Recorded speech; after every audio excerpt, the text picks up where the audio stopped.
tonight at the ballpark at Jackson. And we'll give you the starting lineups for tonight's game. We'll start out with the Thrillbillies and give you the entire roster for them tonight that will be starting with center fielder Alex Wilson. And batting second will be the shortstop Caleb Herbert. Batting third will be the catcher Jackson Cook. And in the cleanup spot is the third baseman Jake Monroe. Batting fifth will be the left fielder Jackson McCoy. Batting sixth, playing Chase Austin, the first baseman, will be hitting seventh. In the eighth spot is Josh Griffin, the second baseman, and batting ninth is the designated hitter Hayden Rawls. And the pitcher for the Thrillbillies tonight is Cale Cameron. He's a 6'4", 160-pounder from Maryville University. Now, here's your starting lineups for the Jackson Rockabillies this evening. They'll go with a lineup leading off is the center fielder Michael Bell. Third baseman Chris Godwin will be hitting second. In third, Hudson Separulo from up in Henry County. He'll be the first baseman. Brett Blankenship will be in the cleanup spot, the designated hitter. Garrett Lance is the catcher. He'll be batting fifth. The left fielder Kevin Okins is hitting sixth. In the seventh spot, Preston Ford, the right fielder. Batting eighth is Joseph Hustedler. He is the second baseman. And in the ninth spot is the shortstop, Matthew Buca. And on the mound tonight for the Rockabillies will be Jack Hearn. And Jack is pitched. The starting position has also come in relief. He is from Jackson State Community College right here in our hometown. He's a freshman. He goes 6'1", 190 pounds. He's a right-hander, and he'll be on the mound as the game starts tonight. So we're about set to go with a lot of the preliminaries, but before we have the national anthem, let's take a break, and then we'll be back with the start of tonight's game between the Rockabillies and the Thrillbillies. The Ball Game Blitz Sports Network by Worthy Road Studios. With over 750,000 views in 2022. We are where you need to advertise. Please subscribe to our Worthy Road Studios YouTube channel and join the other 4,000 subscribers watching local sports. The Jackson Rockabillies, Union and Bethel Universities, USJ, TCH, JCS, and Peabody. Our multi-camera broadcasts include slow motion instant replay, on-screen scoreboard and graphics, and professional announcers. Thanks to the sponsors who make it all possible. Ball Game Blitz Sports Network by Worthy Road Studios, the premier sports broadcast network in West Tennessee. We're on camera 5.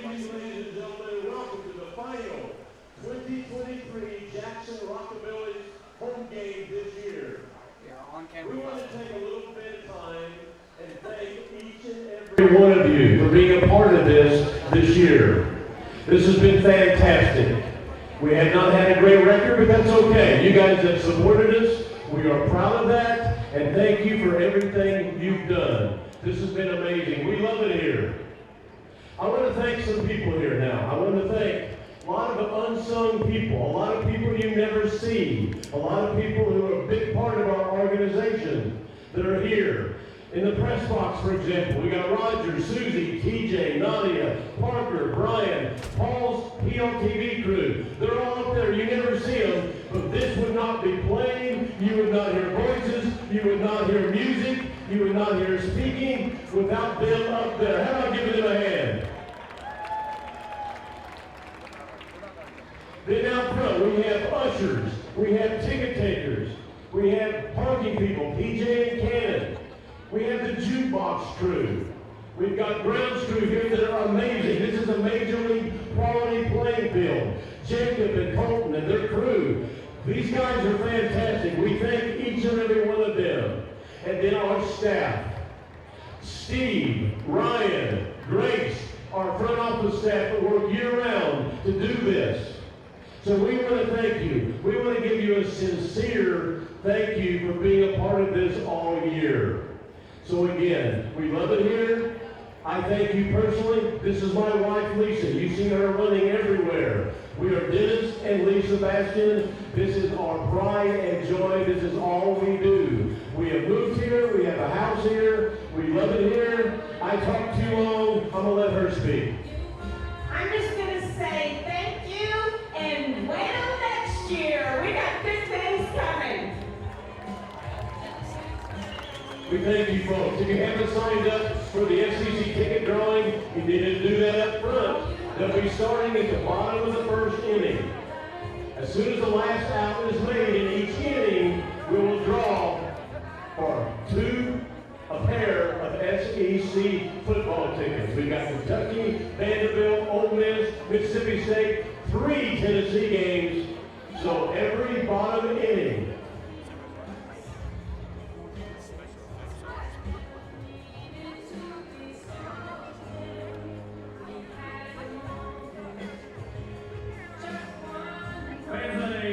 Umpires for tonight's game has made their way to home plate for the coaches meeting.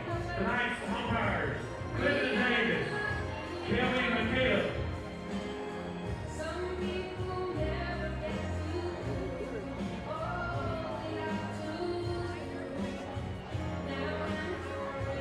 And Dennis and Lisa Bastion have already devoted themselves here to Jackson, Tennessee. And as they mentioned, they have a home here now, and what they have done in this community to bring Prospect League baseball here to the ballpark at Jackson has been just yeoman's work.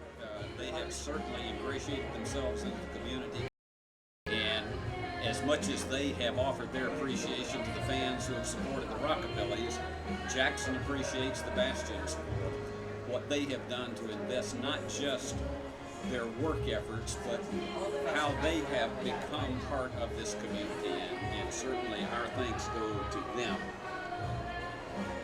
And tonight, this is one that on a Thursday night, it looked earlier in the day as if we were going to have rough going.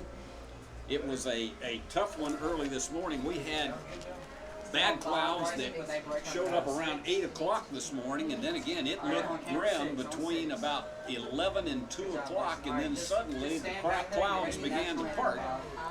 And we ended up with what amounts to a beautiful night for baseball. It is warmer than usual. It's 85 here as we're approaching game time. And we've had a lot of games during the course of this season that were in the 70s here, so Alright, I'm on camera. we're about to have the national anthem. I'm on one. 6, get ready for starting lineups. Because I'll go to 6 right to start from now. And here we go. On 6. They're introducing the starting lineups. 6. I'm on camera 1. On 1. On And 1. being chased out into the field.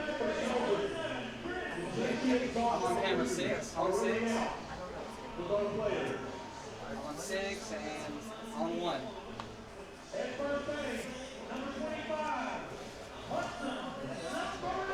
Hudson Separulo, the first baseman.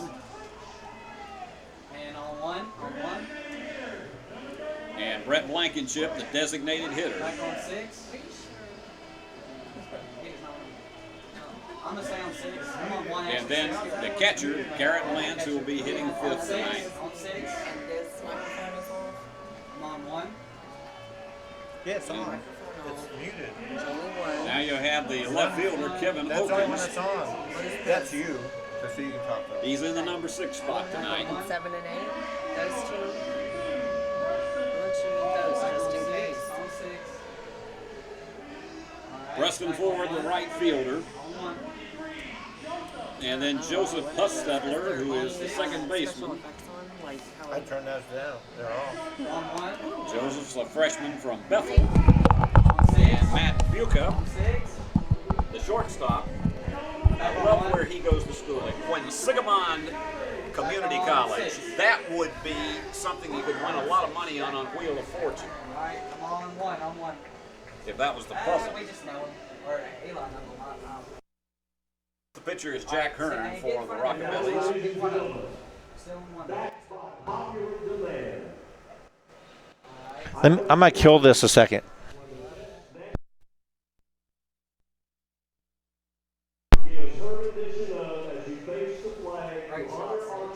Okay, now try it. And ladies and gentlemen, here we go with our national anthem. You got it now? Oh, say, can you see by the dawn's early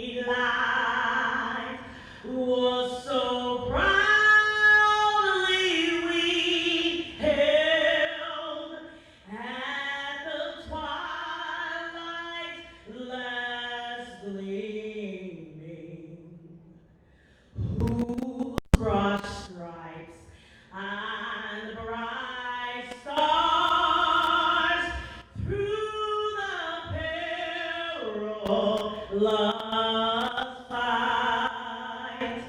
Oh, the ramparts we watched was so gallantly streaming. And the rockets their bombs bursting in air, getting proof through the night that our flag was still there. Oh, say does that star-spangled banner yet wave?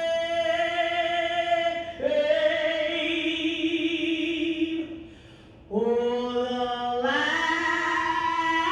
of the free and the home of the brave.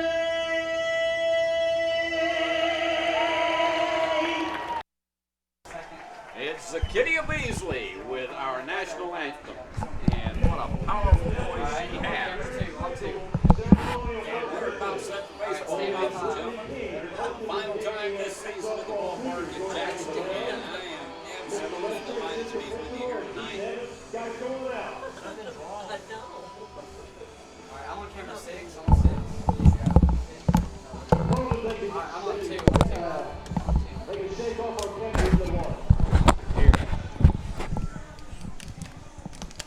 I'm on 5. Oh, yeah. Nice shot, 5. I'm on 3, yeah. And back we are here at the ballpark at Jackson. Zakidia Beasley with our national anthem. What a powerful voice that she has. And a great way to start off this final game of the season at the ballpark at Jackson. And leading off for the Thrillbillies tonight will be Alex Wilson, the center fielder, and he'll be followed by Caleb Herbert, the shortstop, and Jackson Cook, the catcher. And Jack Hearn is on the mound for the Rockabillies.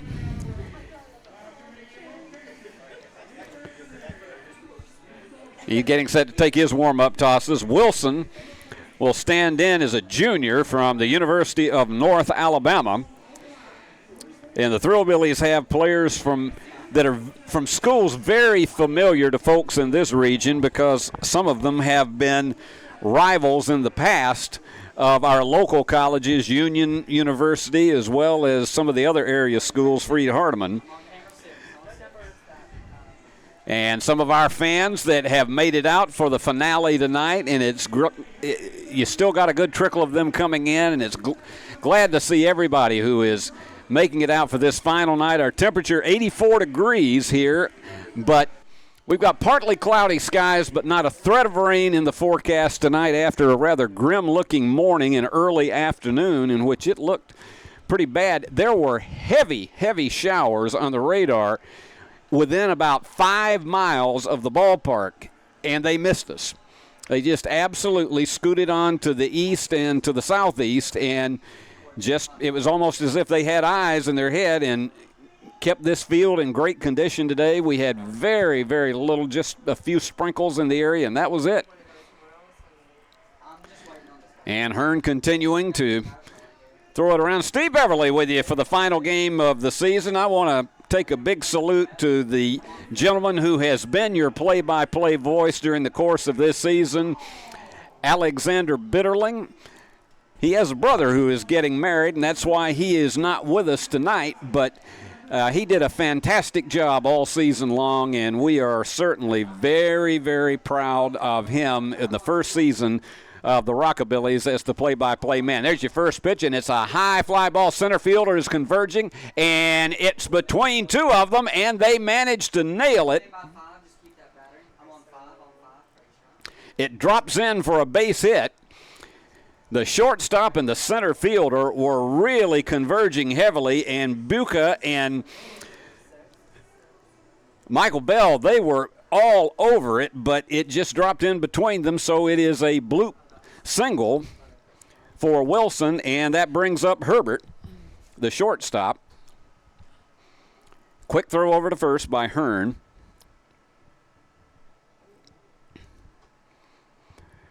Herbert is a sophomore at Toledo University, so he's an Ohioan here on this roster tonight. And that one's high for a ball.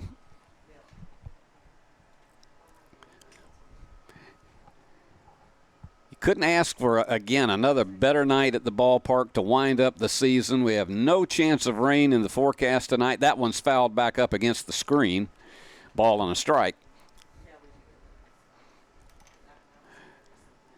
And the Rockabillys have certainly made a lot of friends here in this community as they have been here for this season that started in the spring. And now as we're into August, winding it down.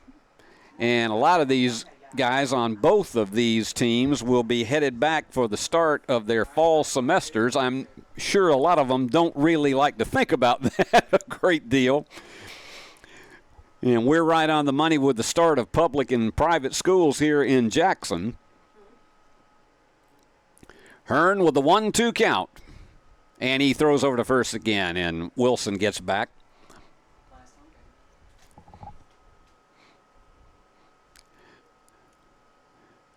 And here goes the 1-2.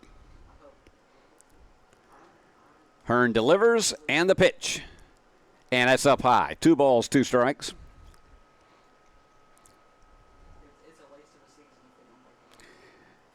They will be meeting the Thrillbillies on the road. This isn't the final game period of the season. This is just the final one here at the ballpark at Jackson. Here's your 2-2, and that one's grounded foul. I don't see my friend that is usually up there over on the right-hand lower portion of the straight-on cap. Yeah, right there. I don't see my friend that's usually scared to death every time that they get a foul back against the screen. And the pitch. That's a high fly ball. Center fielder is moving back and takes it for out number 1. Bell only had to move about 2 steps to nail that one in.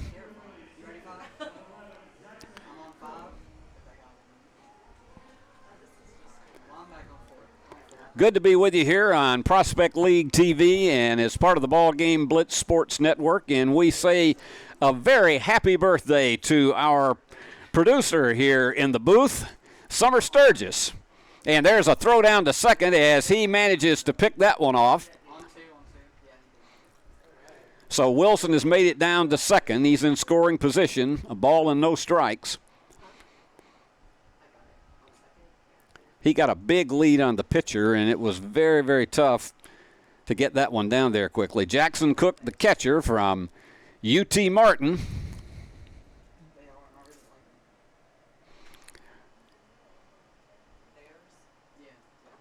And here's the pitch. That one's inside for ball 2. Runner on second. 2 balls and no strikes with 1 out.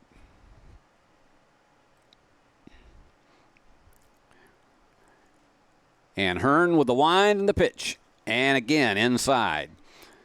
Couldn't get it to curve back into the inside corner, so he's gone 3-0 on Cook, who will probably be taking this pitch.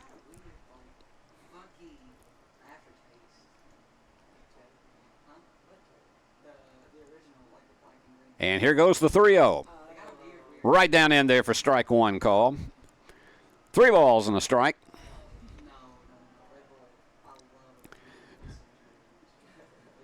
The last time I did Rockabilly's games, it was a 2-game set, and they scored between the two teams 64 runs, and that's a walk. That one's down low, so runners at first and second with 1 out. Between the two teams, it was the Quincy Gems, and between the two of them, it was a lot of offense in the ballpark because 64 runs were scored. It'll be interesting to see if we come close to that tonight. Jake Monroe, who is from John Logan College, He's the third baseman. Hearn looks the runner back at second, and the pitch. And there's a liner that's going into left field, and they're going to wave him in. They're going to the plate, but they can't get him, and he just dives in and takes a spill but scores the first run. So Wilson makes it a 1-0 game, and you got runners at first and second. And they're going to come back over and challenge the play. Hearn came over and tapped the plate because he said he thought that in that spill around home plate that Wilson didn't actually touch the plate. Official says no. So it's a 1-0 game. Thrillbillies on the board first. And here again is McCoy.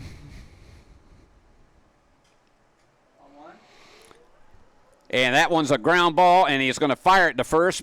Runners advance to second and third. It was just such a slow roller that they could not be able to get a double play out of it, but they managed to get the second out of the inning. So this is a big, big one right here. Michael Malott, the right fielder, and he's a sophomore at Bradley University, one of the great academic institutions here in our country. So we got him on second and third. Big one for Hearn to hold him to a single run here in this inning. And he fires. And that's a high fly ball to center field, going back on his bicycle and underneath it and takes it for out number 3. So a good job of getting out of what could have been a jam as Bell snags it in center field. So you had 1 run on 2 hits, no errors, and you had 2 men left on base. So our score at the end of a half inning, Thrillbillies 1, the Rockabillies just now coming into bat. Here at Carlock Automotive of Jackson, we have it all. New car savings, quality used cars. We repair all makes and models. We can even buy cars. I don't think I have to say it. Downtown is thriving and the Blacksmith Restaurant is leading the pack. From the rustic dining room to the unmatched patio, eating local with family is what we're about. Live local, eat local, relax local.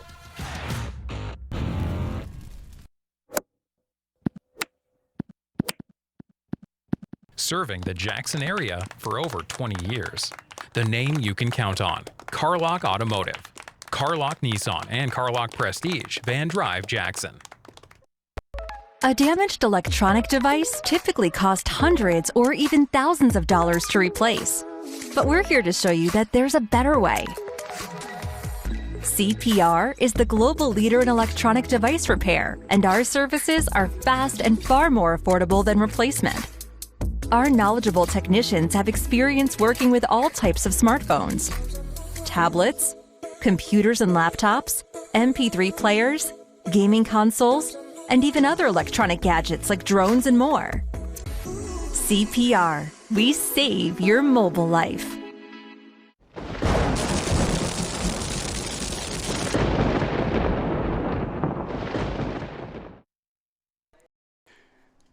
Bottom half of the first inning here from the ballpark at Jackson. The Thrillville Thrillbillies put together a run in the first, and now in the bottom half. On the mound is Cale Cameron. He is a 6'4", 160-pounder from Maryville University. He's a freshman.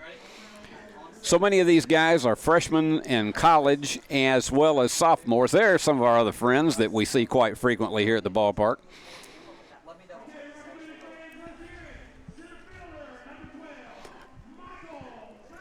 So Michael Bell, who snagged the third and final out of the top half of the first inning, is in to hit. He's from right up the road in Medina. He goes to Jackson State Community College.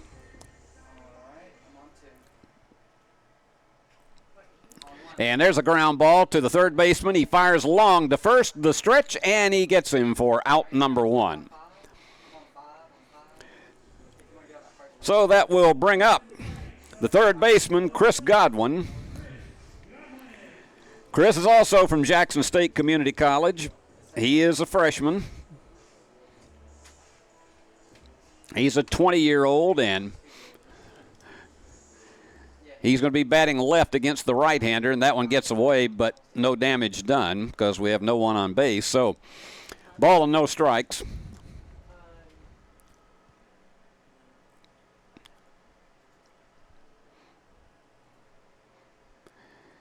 Cameron is a tall one, and he's a thin one. 6'4", 160 pounds. Fires it right down in there for strike one. Ball and a strike.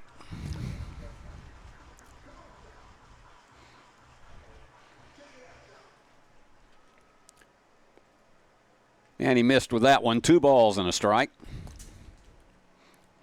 See my good friend Carlos Spencer making his way down to his seat this evening. That's a ground ball. It's a slow roller. It is going foul. So it's 2 balls and 2 strikes.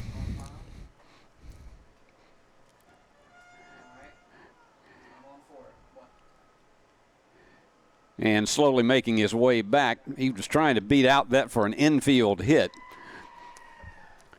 Godwin is from Covington, just outside of Memphis. And here's the pitch. That's outside for ball 3, so he's gone full. 3 balls and 2 strikes. If he sees the pitch he likes, he'll be going after it. And he delivers that one foul, going up into the left field foul line stands.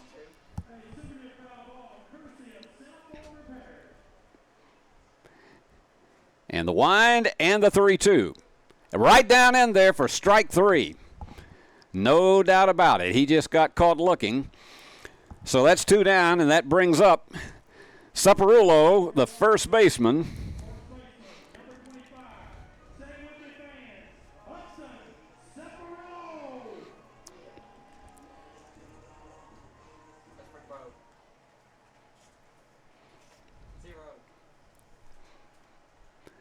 Hudson's from Henry County.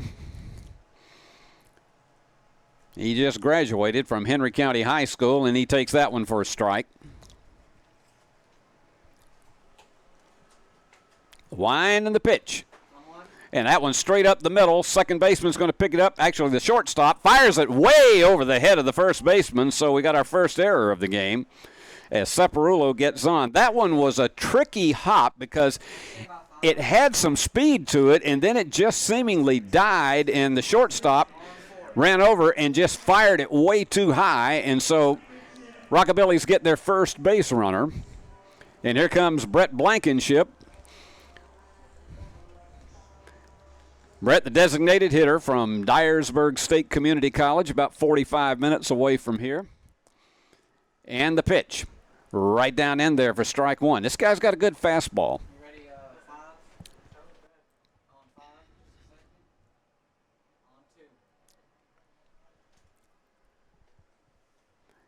The 0-1.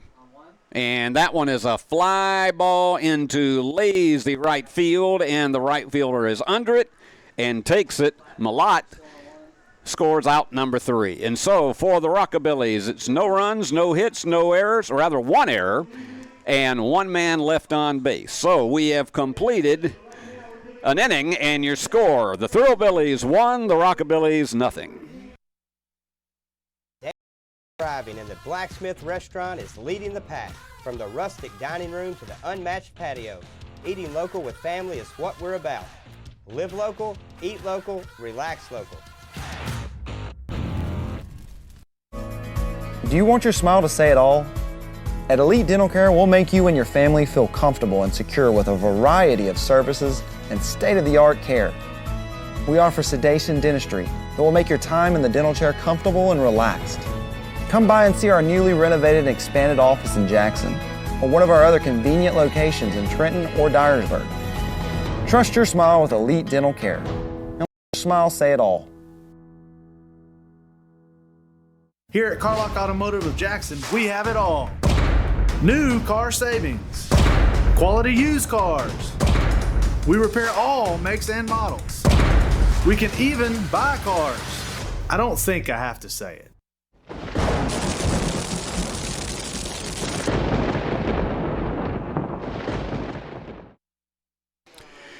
We're going to the second here at the ballpark at Jackson. And Chase Austin, the first baseman, will be the leadoff hitter. He'll be followed by the second baseman, Josh Griffin, and the designated hitter, Hayden Rawls. Hearn is getting ready to start his second inning for the Rockabillys. Taking his warm-up tosses. Did a good job out of getting out of that jam where he had runners on second and third in the first inning, holding the Thrillbillies to a single run.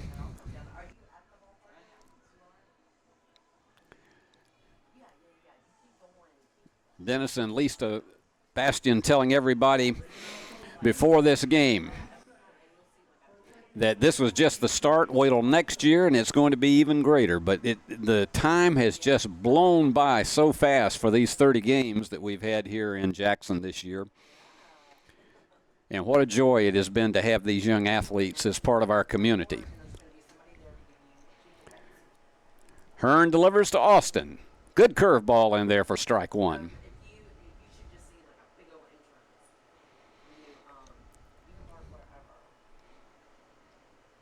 And the wind and the pitch. Yeah, that one's a hard hit ball, but he got around on it too quick as it goes down the right field line. No balls and 2 strikes.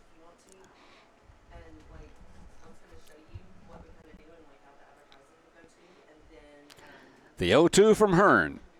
And a high fly ball that is going to left field, and he's under it and takes it. Hardly even has to take a step, and Oakins nabs it for out number 1. And that'll bring up Josh Griffin, the second baseman. Griffin is from Trevecca Nazarene University, a former rival of Union University here. They had some real dillies in both baseball and basketball over the years. They're in different conferences now. And that one, beautiful curveball once again, catching the inside corner for strike one. Nobody on and 1 out. And there's the pitch. And that one's fouled away, so he's quickly ahead. No balls and 2 strikes.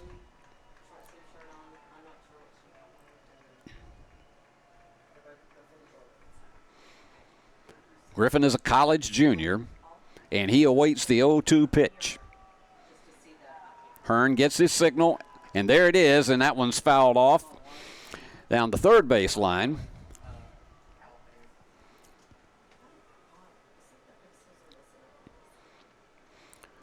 Trevecca, one of the great universities in Nashville. I have a number of friends who are faculty members as well as coaches at that fine university. The pitch, and he got him out on that one. Went around on it big time. Look at this fan. I mean, now she is a classic. How about that? We got 2 down now. And that will bring up Rawls, the designated hitter.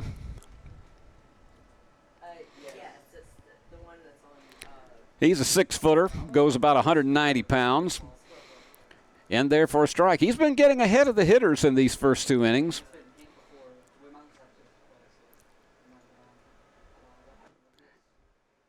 And here goes the 0-1 to Hayden. And that's a ground ball to the shortstop. He's going to fire long, high, and that's almost like what we saw in the opposite end in the first inning. He got that thing just way too high. He would have had to have a pogo stick to have nailed that one down. So, second error of the game, first one for the Rockabillys, and that puts a man on. And we go back to the top of the order with Alex Wilson. And he got a single his first time up. That was one of those that it was between the shortstop and the center fielder, both trying to converge on it, and it dropped in between them.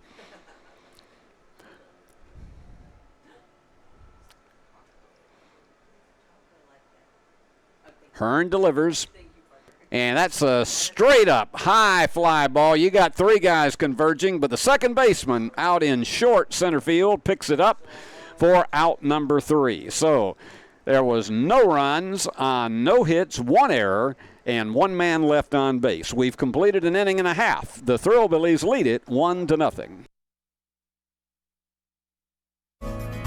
Do you want your smile to say it all? At Elite Dental Care, we'll make you and your family feel comfortable and secure with a variety of services and state-of-the-art care. We offer sedation dentistry that will make your time in the dental chair comfortable and relaxed. Come by and see our newly renovated and expanded office in Jackson, or one of our other convenient locations in Trenton or Dyersburg. Trust your smile with Elite Dental Care, and let your smile say it all. Downtown is thriving and the Blacksmith Restaurant is leading the pack. From the rustic dining room to the unmatched patio, eating local with family is what we're about. Live local, eat local, relax local.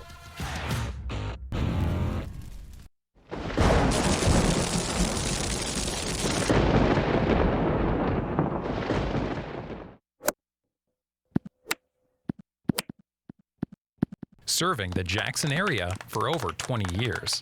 The name you can count on, Carlock Automotive. Carlock Nissan and Carlock Prestige, Van Drive, Jackson.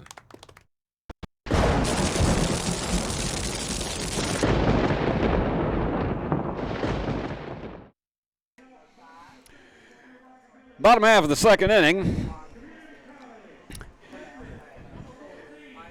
And we're going to have Garrett Lance, the catcher. He'll be followed by Okins, the left fielder, and Ford, the right fielder. And here is the pitch.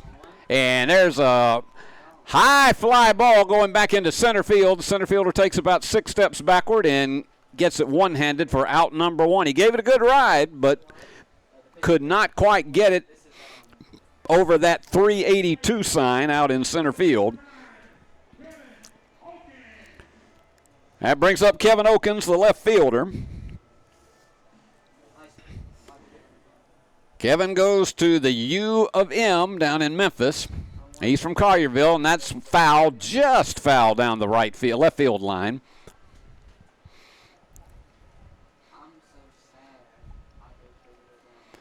No balls and a strike. Nobody out. We've been going through this one pretty quickly this evening. And that one's fouled back to the screen. No balls and 2 strikes. As we say, both these pitchers have been staying ahead of the hitters quite well tonight. Okins is back in there with a grin on his face. I'm not sure what that was all about. Kevin steps out of the box. Now he's back in, and he awaits the 0-2. And that one is grounded, a 2-hopper to the second baseman, tosses it underhand to first for out number 2. And that will bring up Joseph Huffstedler, the second baseman. Joseph is a redshirt freshman from Bethel University, a 20-year-older. He goes 6 feet tall, 190 pounds, and here's the pitch, and that hit him. Got him in the hip, and he'll take that base anyway. So Joseph's down at first base, and that'll bring back the shortstop down in the 9 spot, Matthew Buca. I got one ahead of you, folks. This is Huffstedler. That was Ford who took the hit by pitch. There, Huffstedler with that one, a ground ball that goes actually into the outfield, but a nice job by the second baseman to toss it on to first for out number 3. No runs, no hits. We had 1 hit batsman, but no errors, and 1 man left on base. We've completed 2, and the Thrillbillies still on top 1-0. Do you want your smile to say it all? At Elite Dental Care, we'll make you and your family feel comfortable and secure with a variety of services and state-of-the-art care. We offer sedation dentistry that will make your time in the dental chair comfortable and relaxed. Come by and see our newly renovated and expanded office in Jackson, or one of our other convenient locations in Trenton or Dyersburg.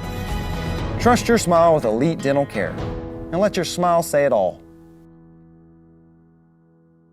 Downtown is thriving and the Blacksmith Restaurant is leading the pack. From the rustic dining room to the unmatched patio, eating local with family is what we're about. Live local, eat local, relax local. Here at Carlock Automotive of Jackson, we have it all. New car savings. Quality used cars. We repair all makes and models. We can even buy cars. I don't think I have to say it.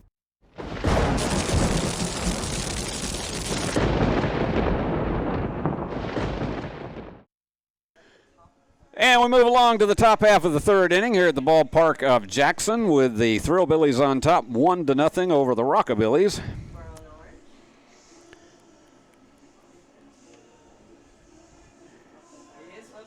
And we come back with the shortstop Herbert.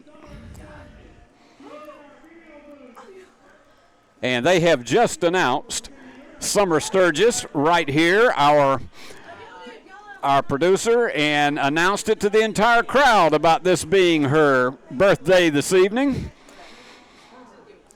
And we're not going to announce to anybody what her age is, but that's up to her. That one's low for a ball.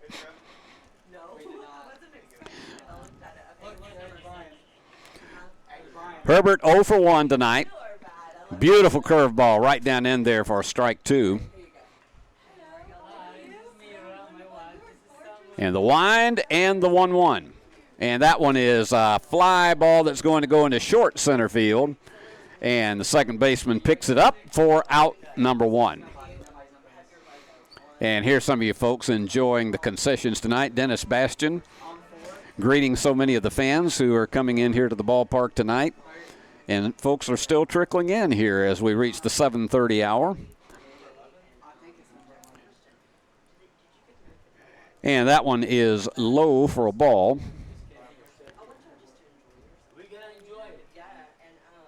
Cook managed to get on in the first inning. That one's inside. 2 balls and no strikes. Cook is the catcher. Nobody on and 1 out. And here's the pitch, and that's a ground ball foul down the left field line.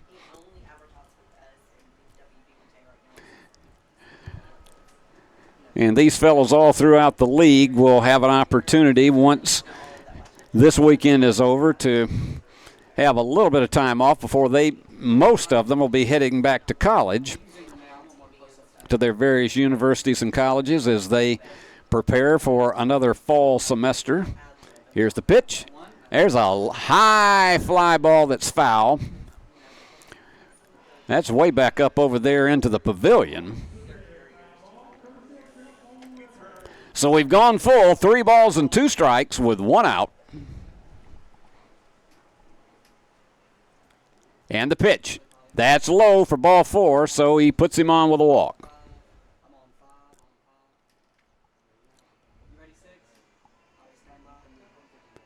So a 1-out walk puts Cook on, and here comes Monroe, the third baseman.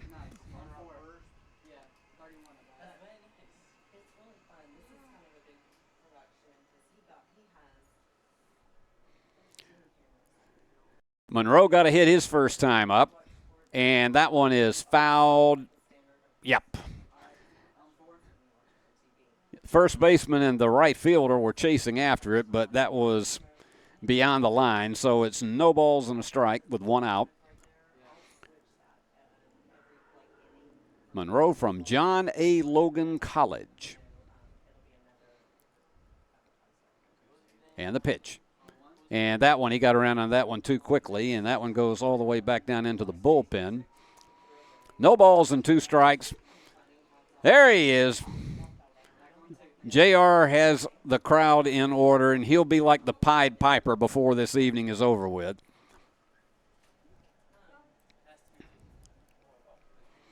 And here's the 0-2. That's a ground ball right up the middle for a base hit, and so that's going to put 2 on first and second with 1 out. And that'll bring up the left fielder, Jackson McCoy, who is a teammate of Monroe at John A. Logan College. Monroe's a sophomore, 6'3", goes almost 205 pounds.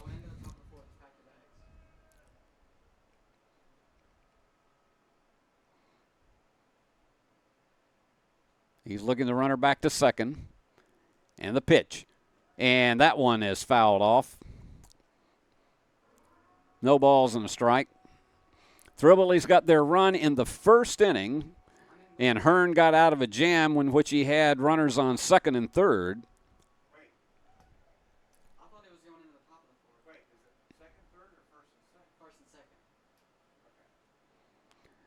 Runners on first and second this inning. The wind and the pitch. That one's fouled off once again, so it's no balls and 2 strikes. Runners on first and second with 1 out.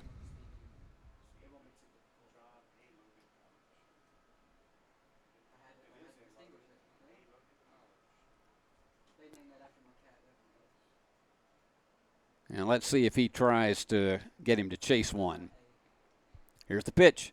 That was high. 1 ball, 2 strikes.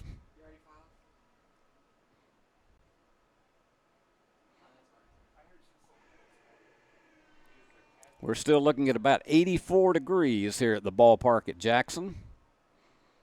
A warm August evening. And the pitch. There's a high fly ball. Left fielder's going to chase it back to the warning track and gets underneath it and takes it for out number 2.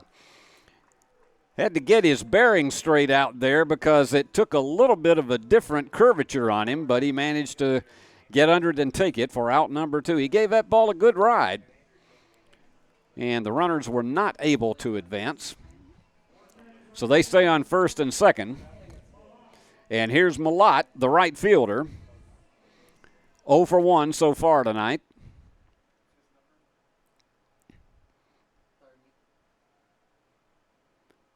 Hearn takes his time and delivers. That one gets away, and that runners are going to go to second and third.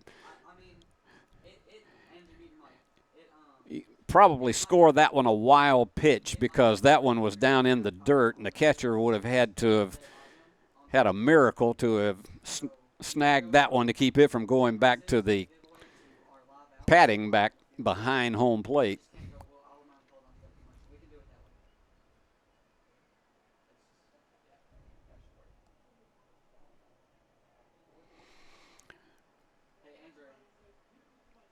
And Hearn delivers. That's high. 2 balls and no strikes.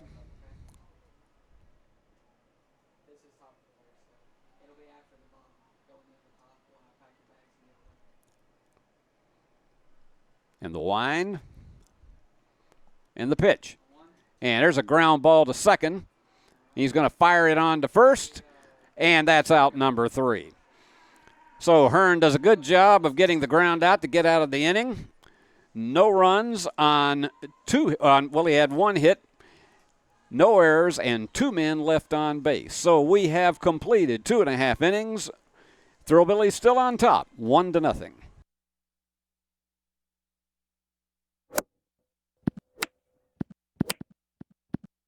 Serving the Jackson area for over 20 years. The name you can count on. Carlock Automotive. Carlock Nissan and Carlock Prestige, Van Drive, Jackson. If you're looking to upgrade your device without breaking the bank, CPR can help you with that as well. Our stores carry a wide variety of certified pre-owned tablets, laptops, and smartphones, including all of the latest Apple and Samsung models. Financing is available for qualified customers. Our Y-certified technicians are ready to assist you. And our limited lifetime warranty is the best in the industry. And with hundreds of stores across the U.S., you never have to look far for fast, efficient electronic device repair. CPR. We save your mobile life.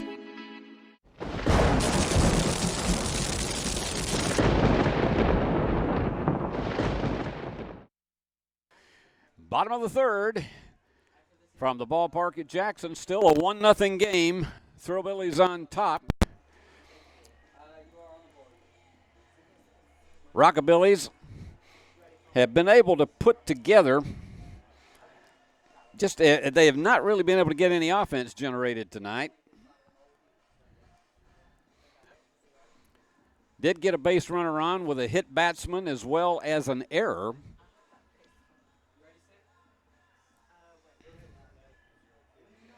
Cameron back on the mound for the Thrillbillies. Oh, boy. He is ready for any foul ball that goes his way. Even old goats rock with the Rockabillies. And there's some of the oldest goats in Jackson right there in the stands.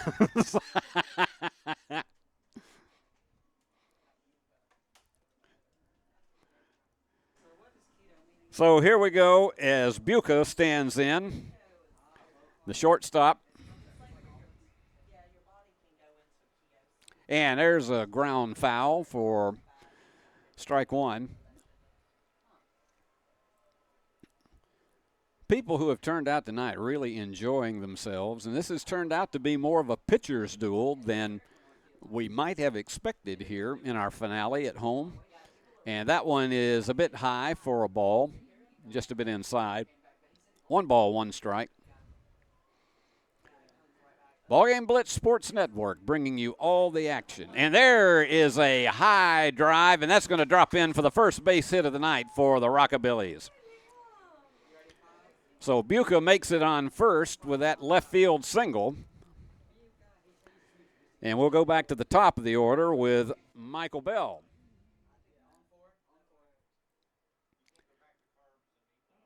Center fielder will stand in. 0 for 1 tonight. But let's see if that opening base hit can start something for the Rockabillies.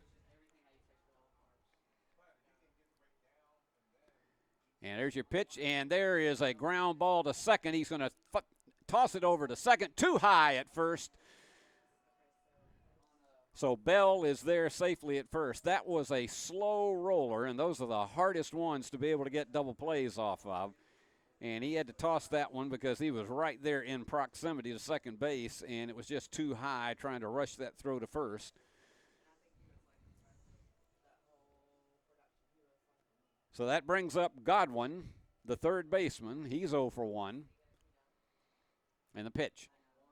And that's grounded foul just aside home plate. And let's see what kind of a lead Bell gets down at first base. A lot of these guys know each other because some of them have played against each other in regular college baseball. And there's a ground ball that is going to the second baseman. He fires it to and that one gets away at first.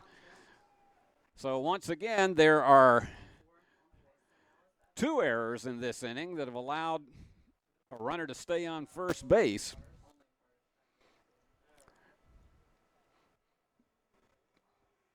And that brings up Hudson Ceparulo, the first baseman. He's 0 for 1 tonight. And that's low for a ball. He's from Paris, Tennessee. That is a lady who is known as the bread lady at the farmer's market in Jackson. And that one's fouled off, strike one. 1-1 count. After this inning, we are not going to commercial. There's the wind. Right. A high fly ball, but it's not going to get out of the park. And it goes foul. Hudson gave that one a big ride, but needed to straighten it out just a bit. That might have had a chance to get out of here. 1 ball and 2 strikes. And 2 outs. Runner on first. And there's a liner, and that's out number 3. And so there's no runs on 1 hit, 2 errors, and 1 man left on base. So we've completed 3, and your score is the Thrillbillies 1, the Rockabillies 0.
they go. They have not had the complete batch of clothes.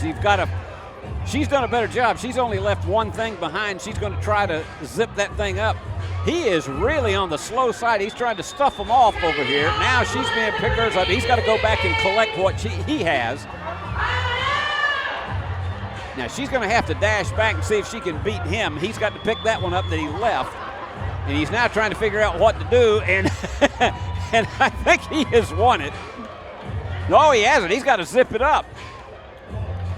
He has left too much debris here. Yeah, you gotta close the entire bag. And I think he was confused on the rules, and the lady has defeated him. Big count, Jack Hearn, 43.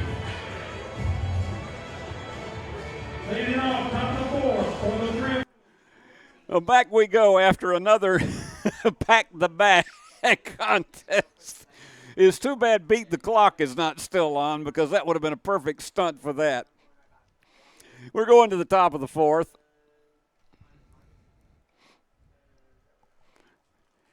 Thrillbillies on top of it, 1-0, and that one's right down in there for a strike. Chase Austin, the first baseman. The wine and the 0-1. And that one is in there as well on the inside corner. No balls and 2 strikes to the left-hander. Chase Austin from Center College. And the pitch. That one sort of wobbled high, a ball and 2 strikes.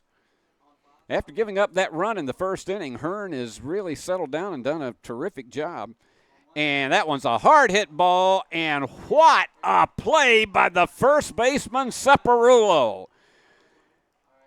That one could have been a double, and he ended up taking a diving catch away from him. What a play by Separullo. You're going to get a chance to see that up again on the upper right-hand corner of your screen, your Carlock of Jackson replay. Look at him dive for that one and snag it. Excellent job by Separullo. That's the play of the game so far. And that's a high fly ball, and the third baseman is going to get under it and take it for out number 2. And Griffin goes down for the second time, and that is going to bring up Hayden Rawls, the designated hitter.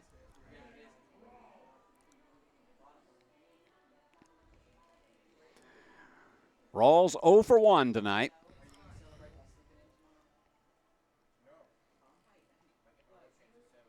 Rockabillies have 3 hits tonight. 1 hit for Rockabillies have 1 hit, 3 hits for the Thrillbillies. That one was way inside for ball 1. And again, he goes high with him. 2 balls and no strikes. If he gets on Wilson, we'll go back up to the top of the order with him. And that one is a ground ball, slow roller to third, fires it on to first.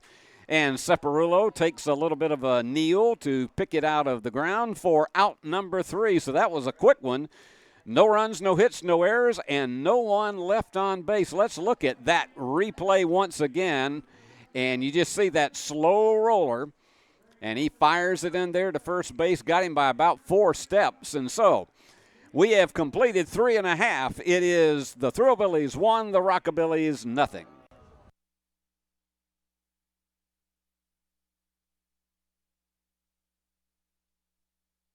The Ball Game Blitz Sports Network by Worthy Road Studios. With over 750,000 views in 2022, we are where you need to advertise. Please subscribe to our Worthy Road Studios YouTube channel and join the other 4,000 subscribers watching local sports. The Jackson Rockabillies, Union and Bethel Universities, USJ, TCA, JCS, and Peabody. Our multi-camera broadcasts include slow motion instant replay, on-screen scoreboard and graphics, and professional announcers. Thanks to the sponsors who make it all possible. Ball Game Blitz Sports Network by Worthy Road Studios, the premier sports broadcast network in West Tennessee. Here at Carlock Automotive of Jackson, we have it all.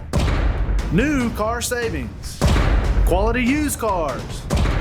We repair all makes and models. We can even buy cars. I don't think I have to say it.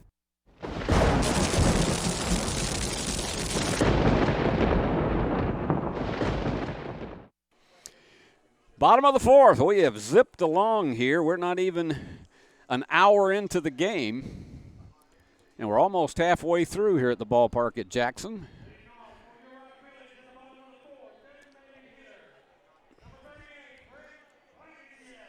Blankenship, your designated hitter, is up. He'll be followed by Garrett Lance and Kevin Okins. And the pitch to Brett is just a bit outside for ball one.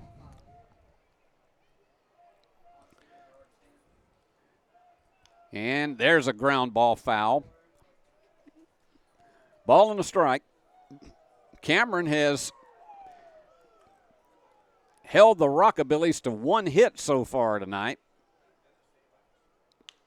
And there's a ground ball to the third baseman, and he took about a big spill, and whew, I'm telling you, now that would be one to say that they organized that play. They actually practiced that drill. I don't think so. He took about 2 rolls and jumped back up and fired it on to first for out number 1.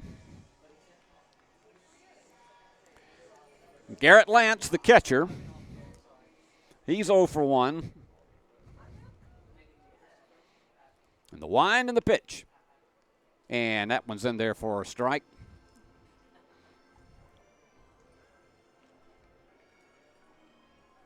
A lot of families out here at the ballpark, and I love to see that. And that one's in there for strike 2. He is finding the corners.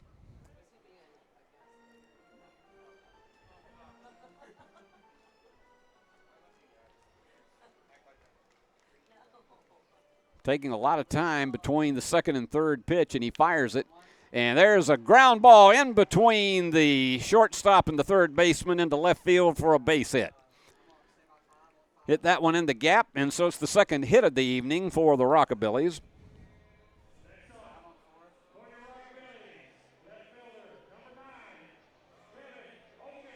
Kevin Okins.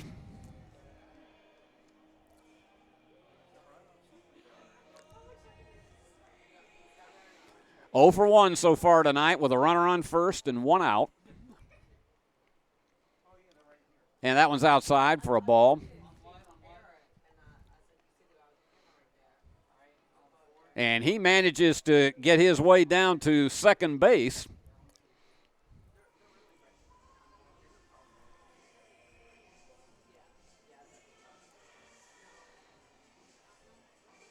And they come back and have a conversation, and now everybody's back in position.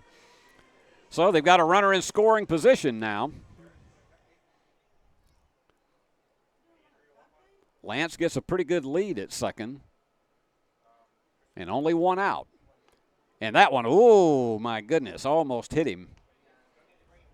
2 balls and no strikes.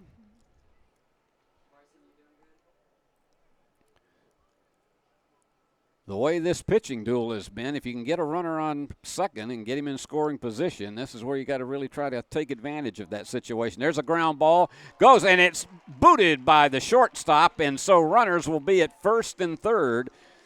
And that is the third error of the game for the Thrillbillies. So runners on first and third. And here comes Preston Ford, the right fielder. He was hit by a pitch his first time up. Got a chance to bring in the first run now. Goes to Tennessee Tech. That's a high fly ball to left field, but it's going foul. No balls and 1 strike. This is the most serious threat the Rockabillys have had so far tonight. The wind and the pitch. Inside, 1 ball, 1 strike.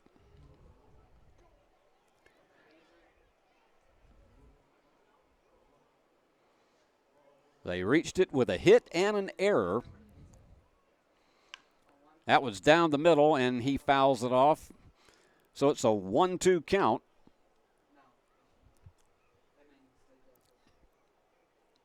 We'll see if Cameron digs his way out of this one.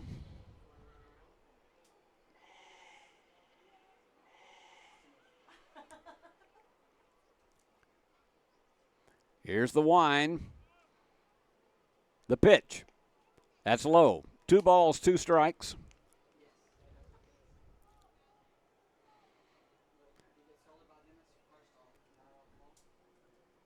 And Huffstedler would be next.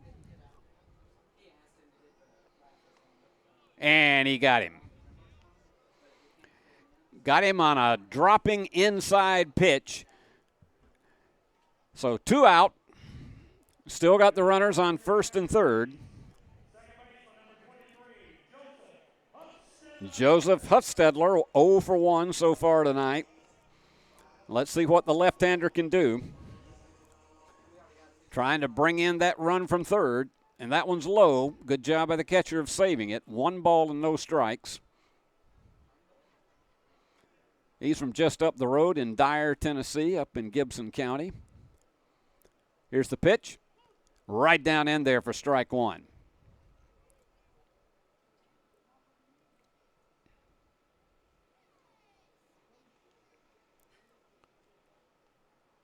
Here's the wind and the 0-1. And he got around on that one. No balls and 2 strikes.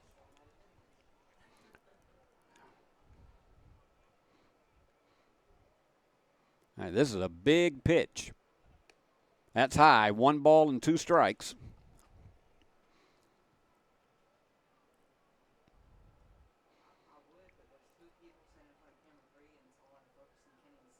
Here he goes. Let's see if he goes fastball.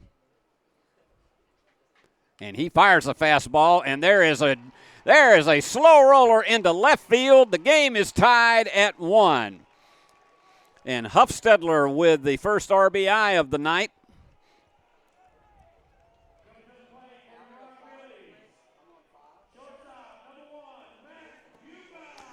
And here's Matt Buca, the shortstop, as they've tied it, and they've got runners at first and second.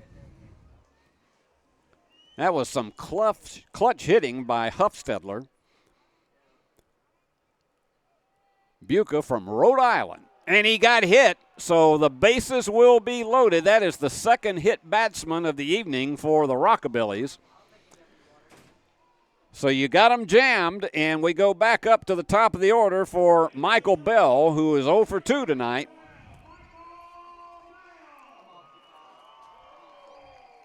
And they're going to come out to the mound and talk to Cameron, who pitched 3 solid innings, and even though he's only given up 1, he has been a bit shaky in this inning. So they're going to have a meeting of the minds on the mound. I don't think they're taking him out here.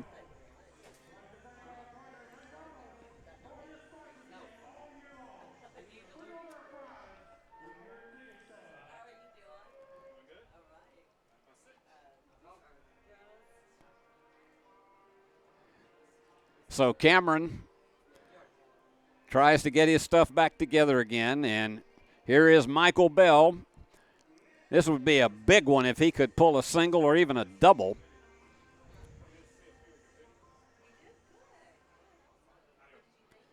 Here's the wind and the pitch. That's low for a ball. No place to put him. And that would be just fine with the Rockabillys. Here's the 1-0. And there is right to the left fielder. Oh, it looked like it was going to drop for a second, and that would have brought in 2 runs. But the left fielder makes a running catch and snags it for out number 3. But the Rockabillys did pick up a run on 2 hits and a hit batsman. No errors and 3 men left on base. We have completed 4, and we're all tied at 1. Victoria McDuffie, come on over here. You just won tickets to see Vanderbilt at Ole Miss, Oxford, Mississippi, October 28, 2023. You got it, Victoria. Congratulations. Hey, fans, be sure to enjoy a cold treat from Sam Shanghai's down first base tonight. Lots of delicious flavors to choose from.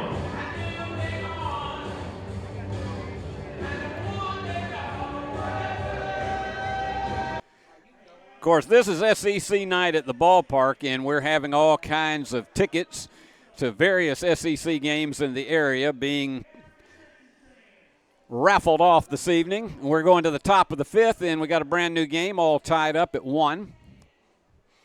Steve Beverly from the ballpark at Jackson. along with our great control room crew of Summer Sturgis and Christopher Reasons. And, of course, the executive. We'll tell you about all the folks before we end tonight. Our executive producer of Worthy Road Studios and the Ball Game Blitz Sports Network is Paul Schultze, and he is everywhere around the ballpark during the course of the game.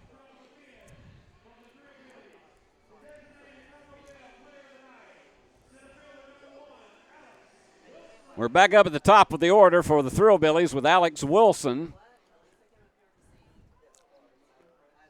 The center fielder is 1 for 2 so far tonight, and that one dipped a little bit low for a ball. And both these pitchers have now advanced into the 5th inning. And that one was, again, it looked good, and then it dipped too low. 2 balls and no strikes.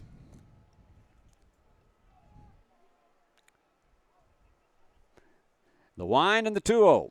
Inside, 3-0, he's gone to Wilson.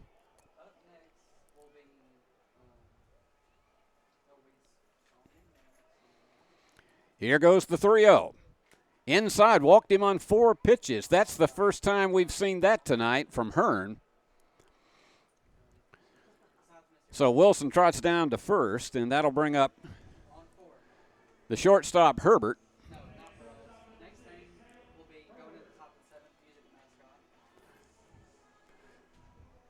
So far tonight, Caleb is 0 for 2, and that's a ground foul.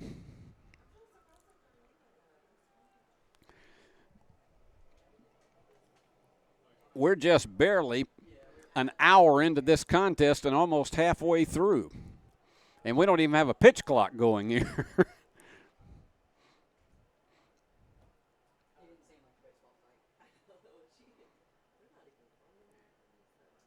Here's the wind and the 0-1. And no, he decides to go to first. Runner gets back in easily.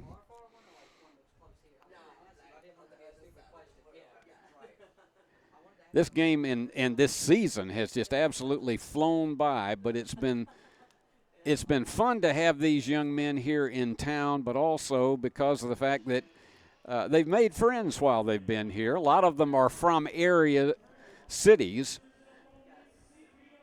but they've made a lot of friends with the fans who have been here. They've been very accessible, and I know that has been a real joy for our community. No balls and 2 strikes, and nobody out. He fires it back to first once again. Except for that walk that he just threw, he has stayed ahead of the hitters almost completely throughout this game. Here's the 0-2, and there's a ground ball, and it's picked up by, and he steps on second, and it's too high at first.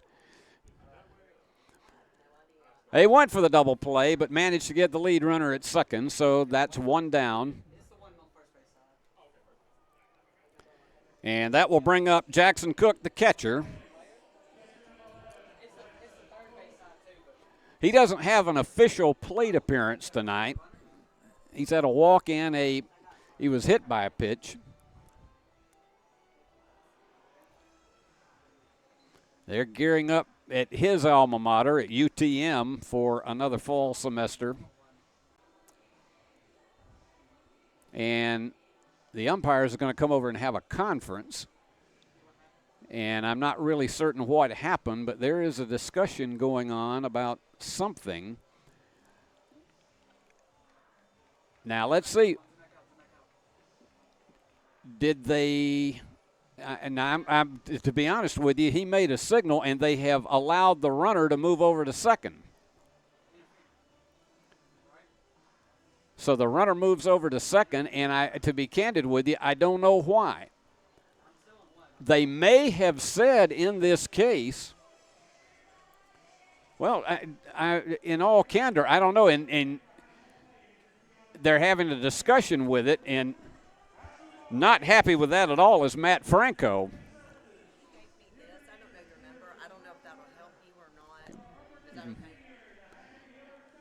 And you can tell Matt Franco is not thrilled with that at all, but the umpires came over and had a discussion and motioned the runner over to second.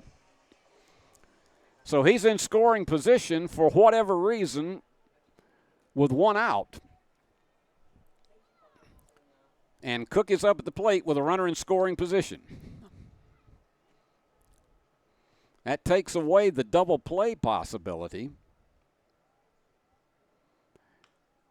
And there's a ground ball once again, and it's going to get by him, and let's see if the runner's going to try to go home.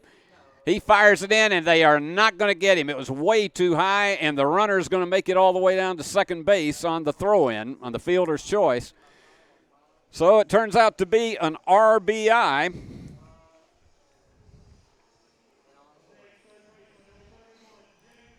And the Thrillbillies are on top 2-1.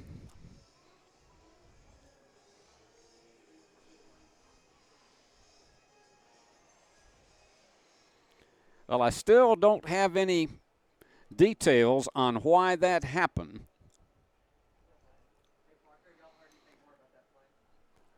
Why the runner was allowed to go to second base, because that definitely brought in the run there with that base hit. And having just a brief discussion with Hearn.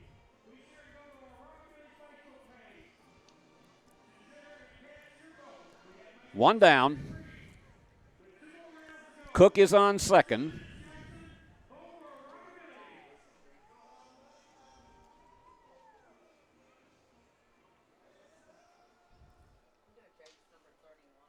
And Hearn delivers.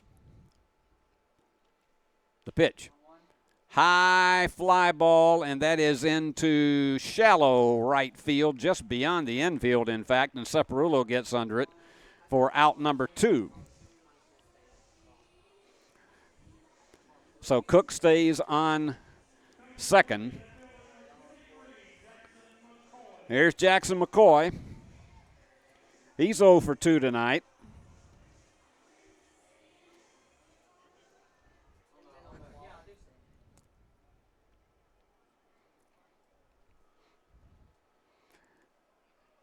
And Hearn delivers. And that's popped straight up and gets back into the screen. And it makes its way down. No balls and a strike.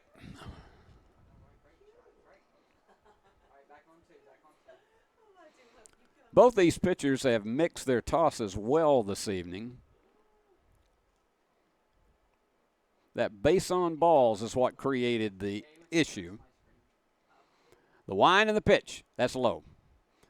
Ball and a strike.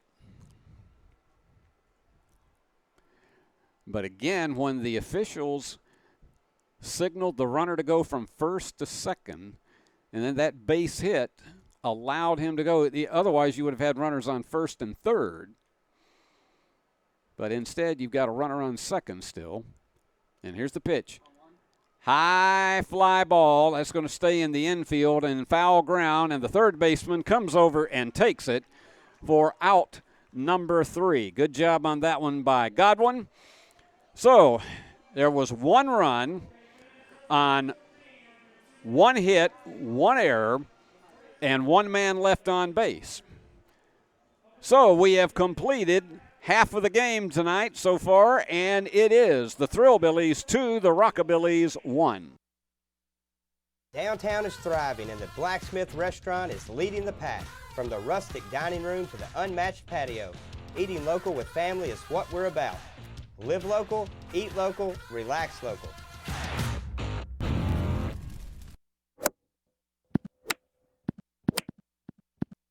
Serving the Jackson area for over 20 years.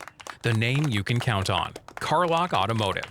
Carlock Nissan and Carlock Prestige, Van Drive, Jackson. A damaged electronic device typically costs hundreds or even thousands of dollars to replace. But we're here to show you that there's a better way. CPR is the global leader in electronic device repair, and our services are fast and far more affordable than replacement. Our knowledgeable technicians have experience working with all types of smartphones, tablets, computers and laptops, MP3 players, gaming consoles, and even other electronic gadgets like drones and more. CPR. We save your mobile life.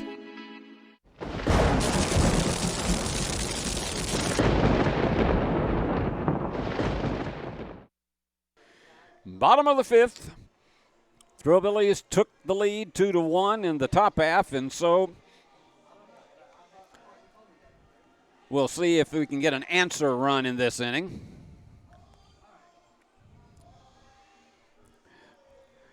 And we've got a new pitcher in the game, and that is Ben Eisenhower from West Valley College. He's a sophomore. 6-footer, 160 pounds.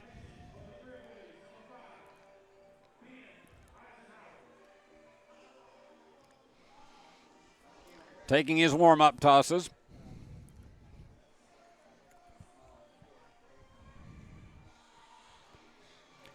Two runs on 4 hits and 3 errors for the Thrillbillies. The Rockabillies have had 1 run on 4 hits and 1 error. Chris Godwin will lead it off. He'll be followed by Saparulo and Blankenship.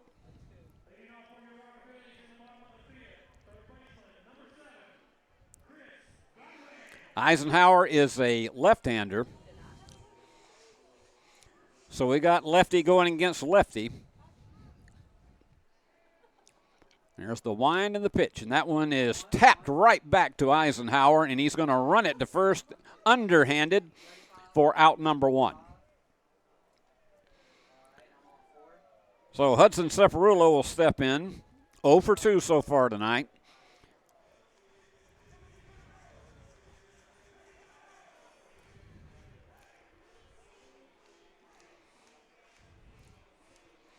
Saparulo made an outstanding play if you were with us earlier tonight. He dropped to his knees and did a diving catch at first to keep one from perhaps being a double for the Thrillbillies. That one gets away from the catcher. A ball and no strikes.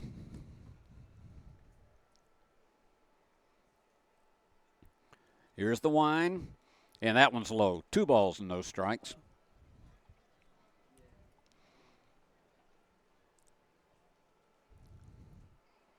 Here's the 2-0, and that's fouled off. 2 balls and 1 strike, way back up in the top of the stands.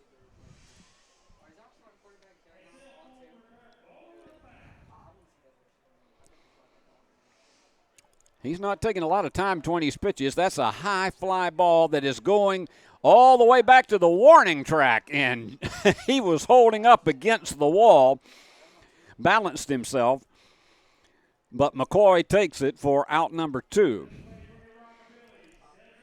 Hudson gave that one a good ride, but needed about 10 more feet on that to get it out of the ballpark. Here comes Brett Blankenship, our designated hitter tonight. And that one was sharply hit foul down the right field line for strike 1.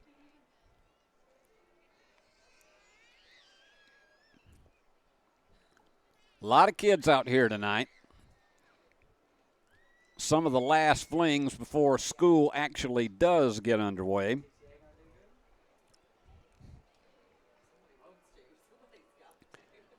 And the pitch, and that one's a ground ball that gets into left field for a base hit. So Blankenship with a 2-out single. And Garrett Lance, the catcher. And let's see if the Rockabillies can pull some 2-out magic here in the 5th. Some of these kids who are here at the ballpark tonight are probably really looking forward to the start of school, and some of them are not. I can tell you back when I was in that category, I was in the not group because I was never looking forward to the start of school after 12 weeks of summer. Here goes the 1-0 to Lance. Right down in there for strike 1. We want to thank all of our fine sponsors who have supported Rockabilly's baseball this year. We really appreciate all of their community support. That one gets away, and the runner's going to go down to second, so he'll be in scoring position. 2-1 with 2 out.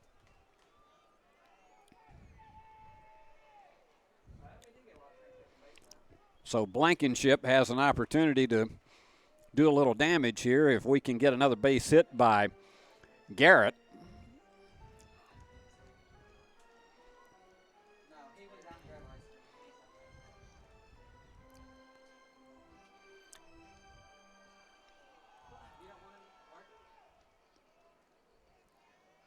Here goes the 2-1. And he got around on that one. 2 balls and 2 strikes. Nice fastball.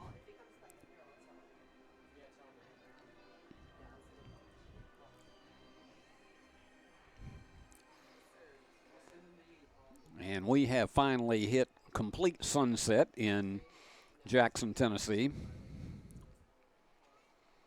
2 balls, 2 strikes, 2 outs, and a runner on second. Here's the pitch. And that one's fouled off.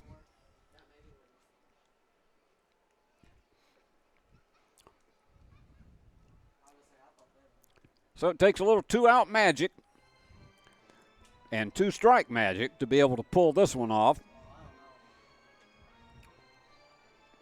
But we've seen good pitching in this game tonight. Here's the wind. Looks the runner back. And here's the 2-2. That's fouled off again. I see a few teachers in the stands tonight. I think in some cases you've got them in the same category. Some of them are really looking forward to a new group of youngsters, and some of them are having a few butterflies. And he manages to tap that one foul. Just got a piece of it. Okins would be next. Lance is 1 for 2 in tonight's game.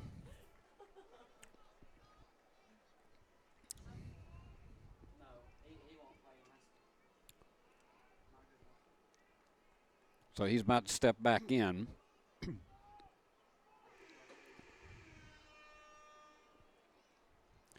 Here's the wind. And the 2-2.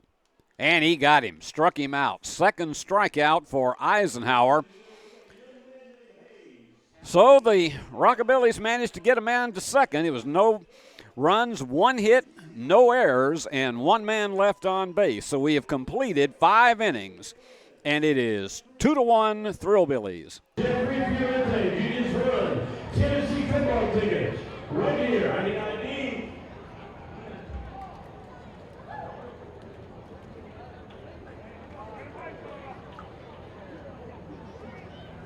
Congratulations, Jeffrey Fuentes. He just won.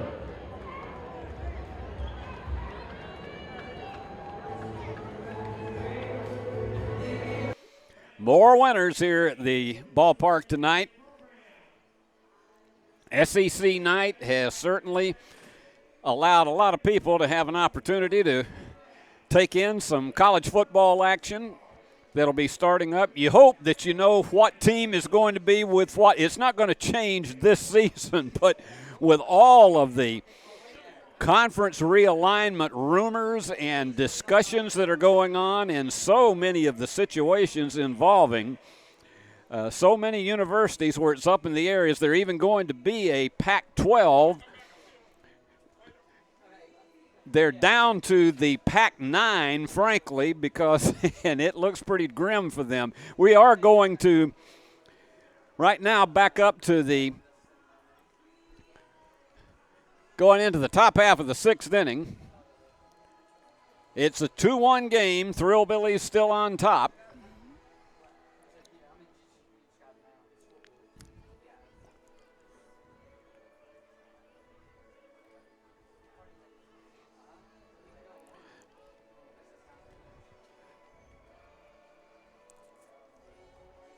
And Jack Hearn taking his warm-up tosses once again. He's gone all the way.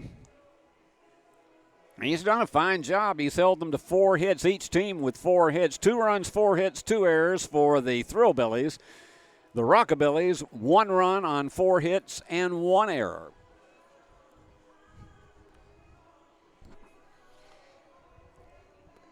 Hearn from, again, we say so many of these cities that these guys are from, just up the road from Jackson in Tiptonville.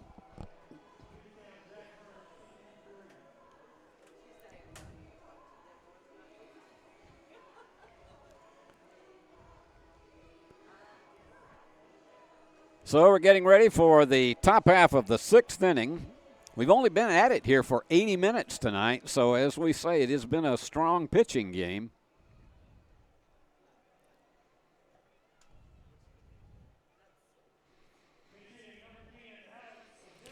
And we've got a pinch hitter, Alex Zimmerman, who is from McKendree University. Again, another intra-conference rival that Union University used to play in collegiate sports. Ball and no strikes. And that one's fouled off down the first base line. Down the third base line, pardon me. 1 ball, 1 strike.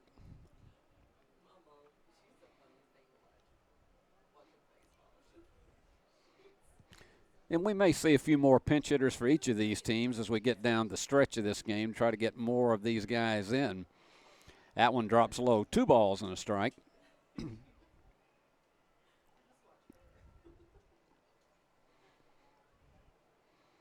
Hearn delivers. He got him to go around on that one. Nice, nice sinker. 2 balls and 2 strikes.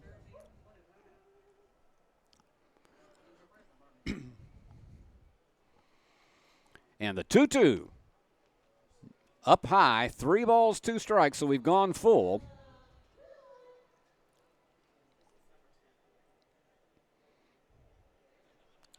Zimmerman, 5'9", 180 pounds, and he awaits the 3-2 and fouls it off.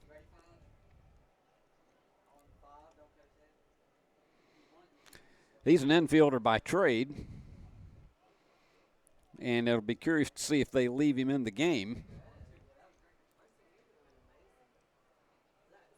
Hearn gets the sign that he wants, and here's the pitch. And there's a base hit into center field. That one just getting by the shortstop. So they've got the leadoff man on here in the 6th. Chase Austin, first baseman.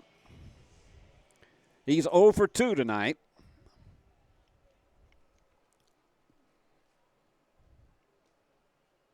So Hearn needs to just settle down after that one and see if they're going to be playing at double play depth. That's up high.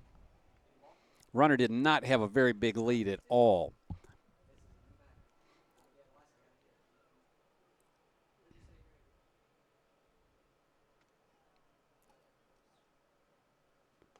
He went fastball and it's right down in there for a strike.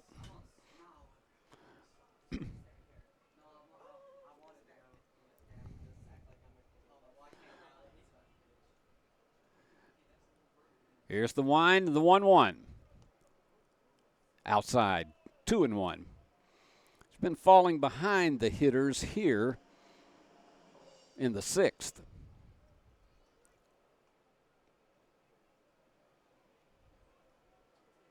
Takes its time and fires.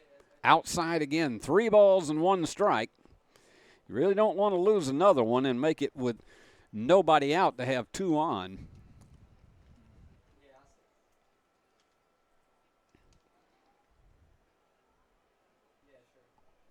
He looks the runner back at first and the pitch. And it goes low.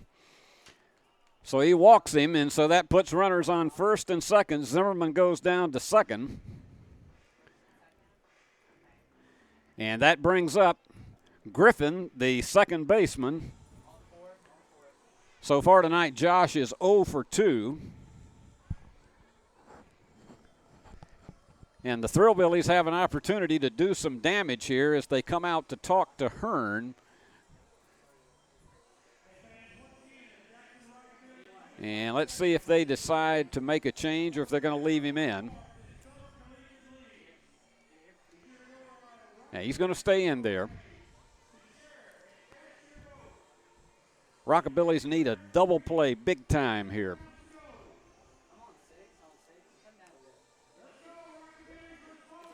Now, I tell you what, JR just manages to get these youngsters. As I say, he's a Pied Piper around this place. They love him.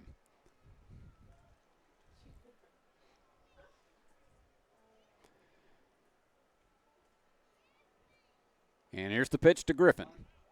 And it's a bouncing ball. He's going to go to second, going on to first, and that one was just too slow getting it beyond second base. So they get one, but there's runners now at first and third with one out.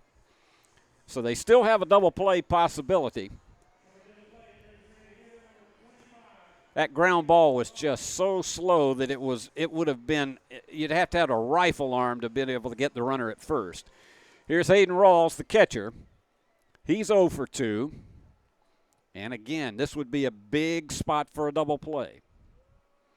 They fire to first. He's going to go to second. And they got him in a rundown now. The problem is they may be giving up a run.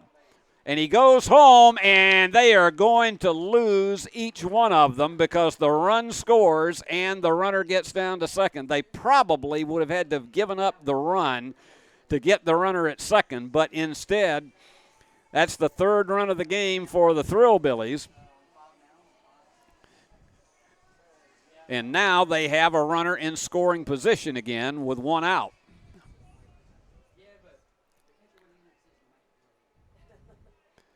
So the Thrillbillies play worked. They were willing to sacrifice the rundown, but as it stands, they only have one out still. That one's way back up almost to the jukebox.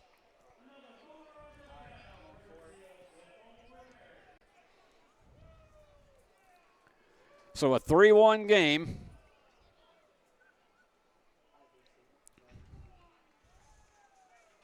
The wind and the pitch. And he fouls that one off. No balls and 2 strikes. It's now 3 runs on 5 hits for the Thrillbillies. Rockabilly's 1 run on 4 hits. Somebody made a big play in the stands. And here goes the 0-2 with the runner on second. And he goes for third and steals it. Pitch was up high, and he managed to swipe third, so he's only 90 feet away now. A ball and 2 strikes, so they have got to be heads up to try to get a play at the plate.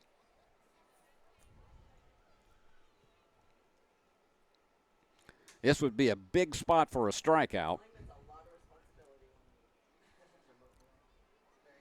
And the 1-2. And he got him. That's actually the first strikeout of the game for Jack Hearn. And it couldn't have come at a better time. There's 2 down now. Alex Wilson is 1 for 2, back up at the top of the order, and this could be a big one right here. He needs some clutch pitching to end this with only 1 run coming in. And had a good breaking ball there for strike 1.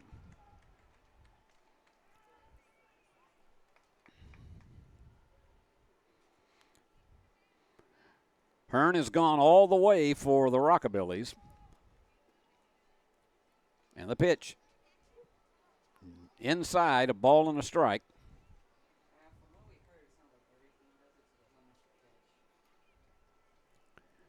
Runner still lurking down there at third. And the 1-1 high fly foul that's going to get back up into the stands. Your cell phone repair foul ball. And I can tell you, those good folks at Cell Phone Repair, they do a great job. If you have a problem you got a crack, you got anything else like that, they will get you back together. Ball and 2 strikes to Wilson. And this is the one he really wants it to happen on. And he got him, strike 3. So he manages to strike out the last 2 batters and hold them down to a single run on 1 hit. And they had 1 man left on base on 3rd. And so we have completed 5 1/2. The Thrillbillies now on top, 3-1. Downtown is thriving and the Blacksmith Restaurant is leading the pack. From the rustic dining room to the unmatched patio, eating local with family is what we're about.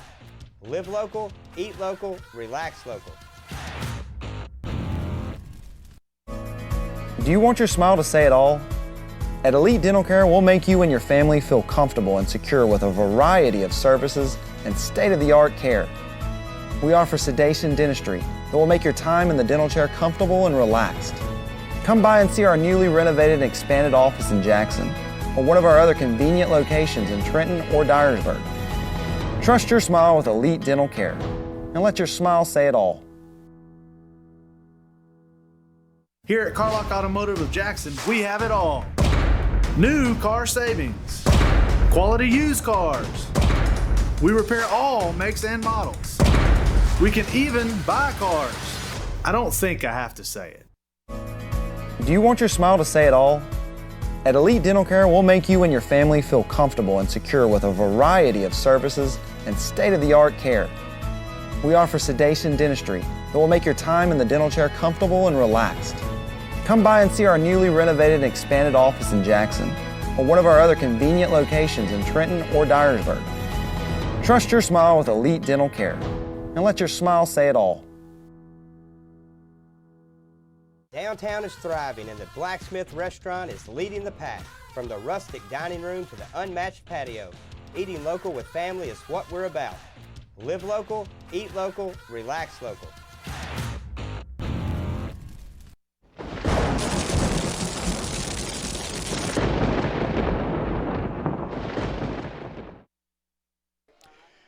Bottom half of the 6th inning, and it's time for our Rockabilly's rally.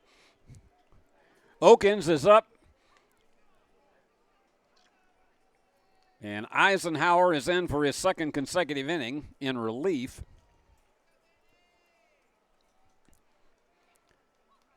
Rockabilly's trailing at 3-1.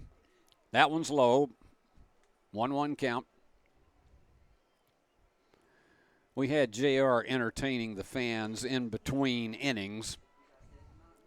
Had some choreography that was most interesting. Catcher did a good job of digging that one out. 2 balls and a strike.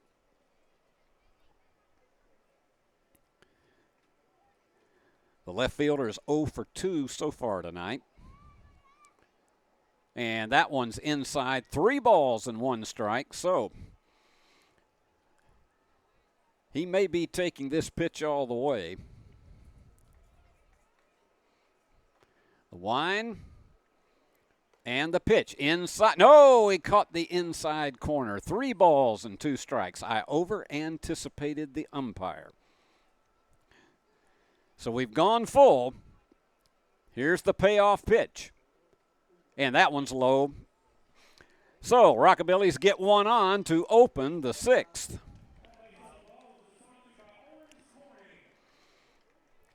And Preston Ford, the right fielder, stands in.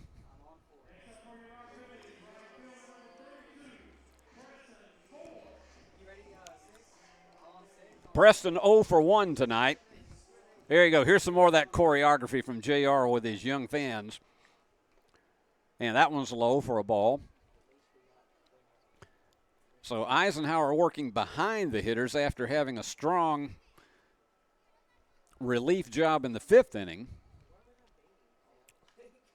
And that one's fouled out of play. 1 ball, 1 strike.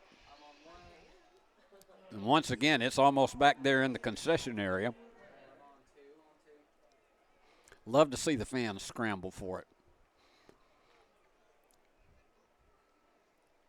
There's the wind, and there's a hard hit ball, but it is foul back into the bullpen. Ball and 2 strikes. Ford from Tennessee Tech.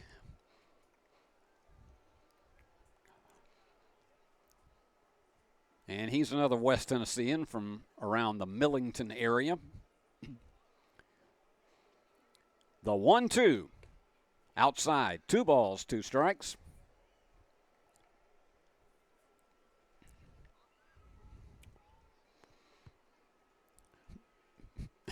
You can see discussion going on between Oakins and the first baseman. There's a high drive. It's way back there. It's off beyond the Blue Monster. It's out of here for a home run. And it is a tie game. Ford got all of that one and flew that one over the Blue Monster, and we are tied at 3. Here it is on your Carlock of Jackson replay. Look at that one.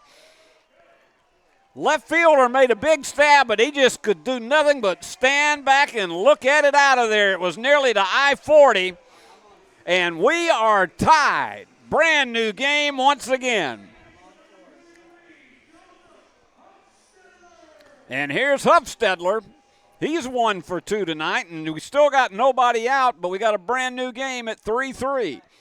The pitch, that's fouled back to the padding. And that got the crowd revved up a bit.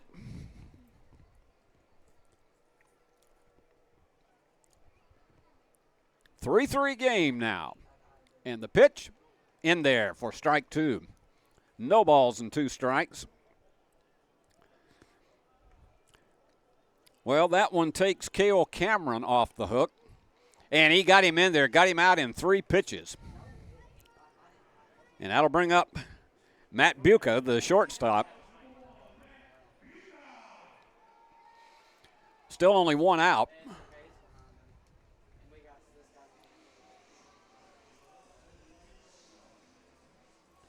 Well, they did what they needed to do to at least get this one back to an even square game, and that one gets away from the catcher, a ball and no strikes. So far tonight, Buca is 1 for 1.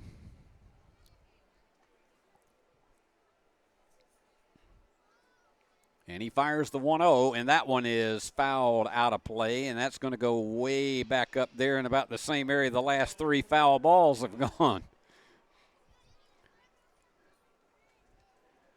That almost went back there where the good folks who take the tickets were standing. And that one's fouled back once again. It's going to be almost in the same spot. That one almost went back up to the upper deck. A ball and 2 strikes. Buca is the furthest from home, playing from Rhode Island here with the Rockabillys. And here you go. That one's in the dirt. 2 balls and 2 strikes. 1 out. Live from the ballpark at Jackson for the final time this season.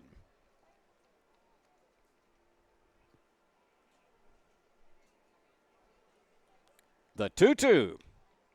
And that one's fouled off.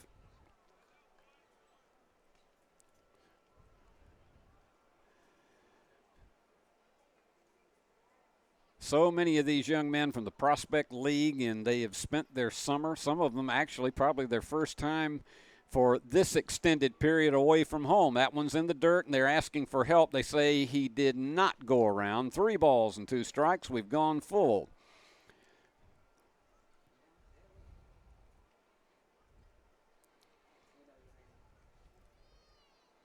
And here's the wind and the 3-2, and he walked him. So Buca is on, and we'll go back to the top of the order with Michael Bell, who is 0 for 3 tonight. And this would be a big time for Michael to be able to tee off one.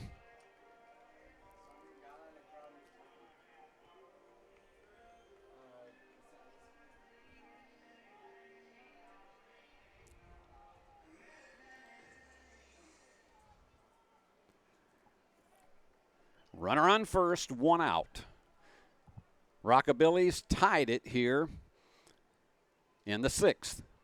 And there's a fly ball that is going into middle right field for out number 2. Only had to take about 2 steps.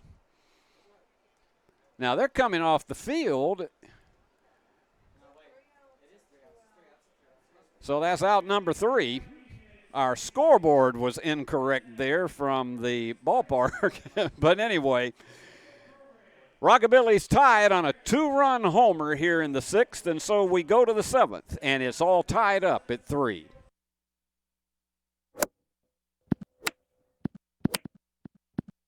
Serving the Jackson area for over 20 years. The name you can count on. Carlock Automotive. Carlock Nissan and Carlock Prestige, Van Drive, Jackson. Do you want your smile to say it all? At Elite Dental Care, we'll make you and your family feel comfortable and secure with a variety of services and state-of-the-art care. We offer sedation dentistry that will make your time in the dental chair comfortable and relaxed. Come by and see our newly renovated and expanded office in Jackson or one of our other convenient locations in Trenton or Dyersburg. Trust your smile with Elite Dental Care and let your smile say it all. Downtown is thriving and the Blacksmith Restaurant is leading the pack. From the rustic dining room to the unmatched patio, eating local with family is what we're about. Live local, eat local, relax local.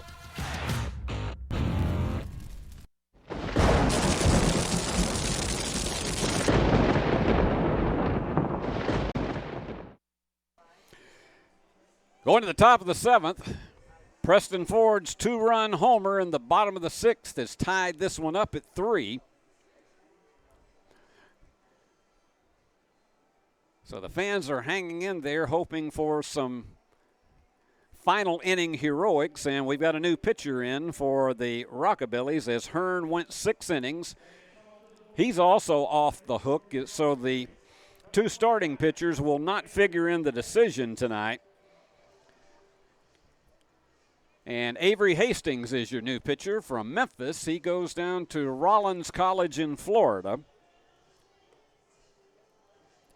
Avery's 6 foot, 185, and he is a senior at Rollins. He's one of the older guys on the roster here. In fact, I'm going to check my numbers here. Sometime next week, Avery will turn 22. So his job is to try to hold it right where it is and give the Rockabillys an opportunity in their season finale at home, an opportunity to send the home folks home happy. Caleb Herbert leads off the inning for the Thoroughbillies. A hard throwing right down the middle of that fastball. Herbert 0 for 3 so far tonight. He'll be followed by Cook and Monroe.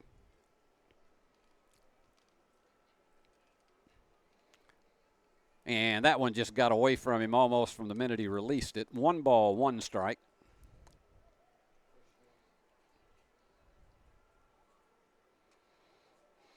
Union University has faced Rollins College in the Division II South Regional Playoffs in women's basketball in recent years.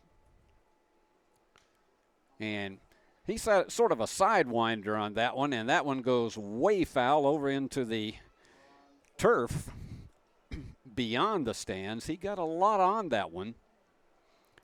So it's a ball and 2 strikes to Caleb Herbert. And Hastings fires, and it just goes outside. 2 balls and 2 strikes.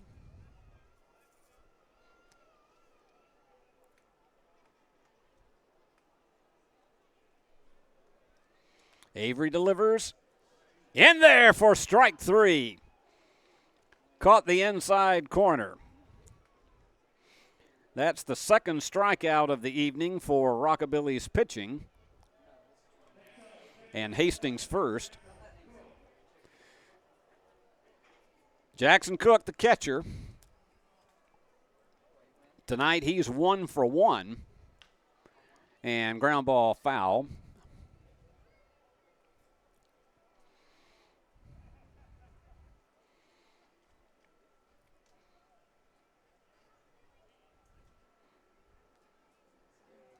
Hastings taking his time, and now the delivery. And again, that one got away from him. A ball and a strike. 1 out, nobody on here in the 7th. And he fires. And that one just, again, he had too much on it before he really released it. 2 balls and a strike.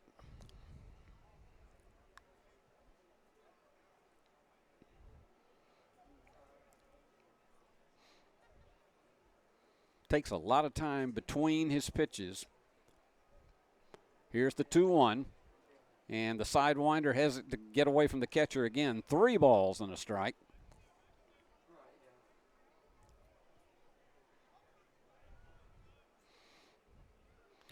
All right, Lance gives him his signal.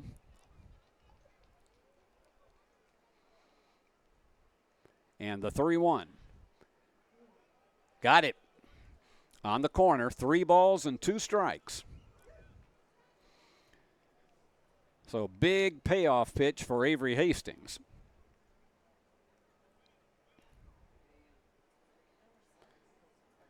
And he fires it, and he hit him. Just didn't have his control on that one, and he got him on the arm. So payoff pitch paid off, actually, for the hitter.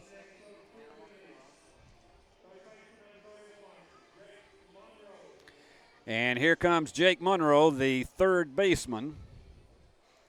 Cook down at first after taking the hit bat.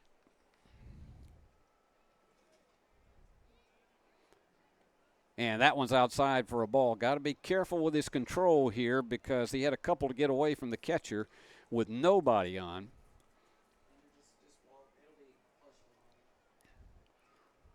Here comes the 1-0.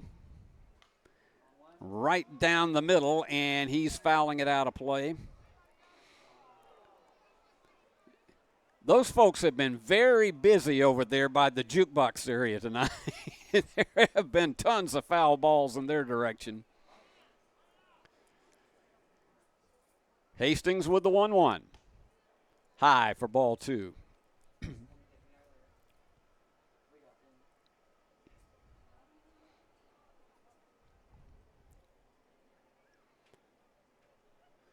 Monroe tonight is 2 for 3. And that one dipped too low, so he's gone 3-1. Runner still down there at first. Has not made really any motion of deciding he was going to try to steal, but he will likely be moving with this pitch. And hit him as well. So that is 2 hit batsmen in the inning. Gives them runners on first and second with 1 out. And that will bring up Jackson McCoy, the left fielder.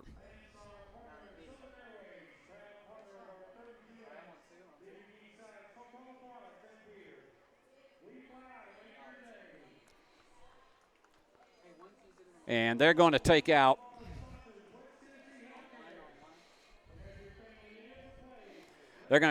Hastings, who just had some control issues. So we'll take a quick break, and then when we come back, we'll tell you about our new pitcher. Here at Carlock Automotive of Jackson, we have it all. New car savings, quality used cars. We repair all makes and models. We can even buy cars. I don't think I have to say it. Serving the Jackson area for over 20 years. The name you can count on. Carlock Automotive. Carlock Nissan and Carlock Prestige, Van Drive, Jackson. If you're looking to upgrade your device without breaking the bank, CPR can help you with that as well. Our stores carry a wide variety of certified pre-owned tablets, laptops, and smartphones, including all of the latest Apple and Samsung models. Financing is available for qualified customers. Our Y-certified technicians are ready to assist you, and our limited lifetime warranty is the best in the industry. And with hundreds of stores across the U.S., you never have to look far for fast, efficient electronic device repair. CPR. We save your mobile life.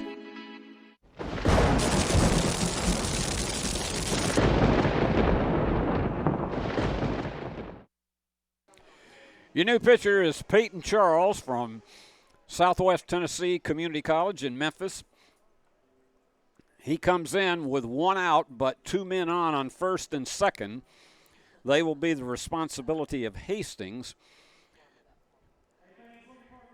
Hastings managed to get his first man out and then just had some control problems, was really wild to the next 2 hitters he faced, and ended up with 2 hit batsmen, so it's put the Rockabillys in a jam here in the 7th.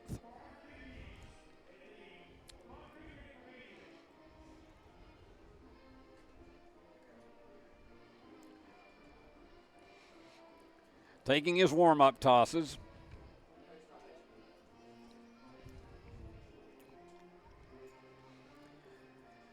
Peyton pitched last night. He is a freshman at Southwest Tennessee. And he'll face Jackson McCoy, who so far is 0 for 3 tonight. And once again, the Rockabillys will be playing at double play depth.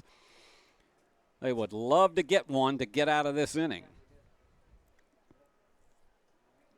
And they had some mixed signals, so they'll go out and have a conversation between Charles and Garrett Lance.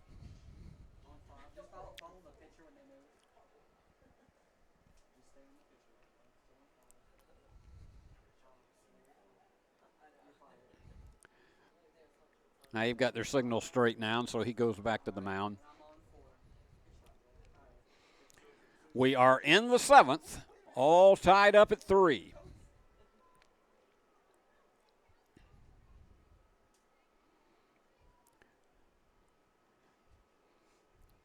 And here is the wind. And here's Charles' first pitch. In there for a strike. Good fastball.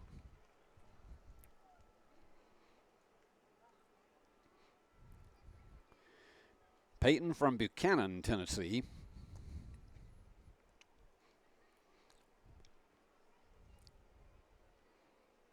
And he delivers to McCoy.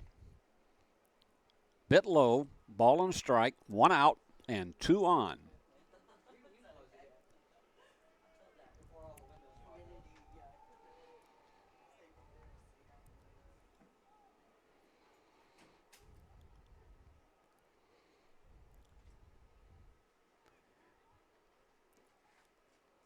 Looks the runner back at second, and he fires. High fly ball that is going to right field. Right fielder making a big rush in, but instead it's going to be the shortstop who takes it for out number 2. So that was a big fly out. Runners stay at first and second. And this is a big one for Charles to be able to snag. If he does this one, then he gets him out of this jam, and he could stand to be the winning pitcher if the Rockabillys rally to win it. Here's Zimmerman, who came in for the first time in the previous inning and got a hit.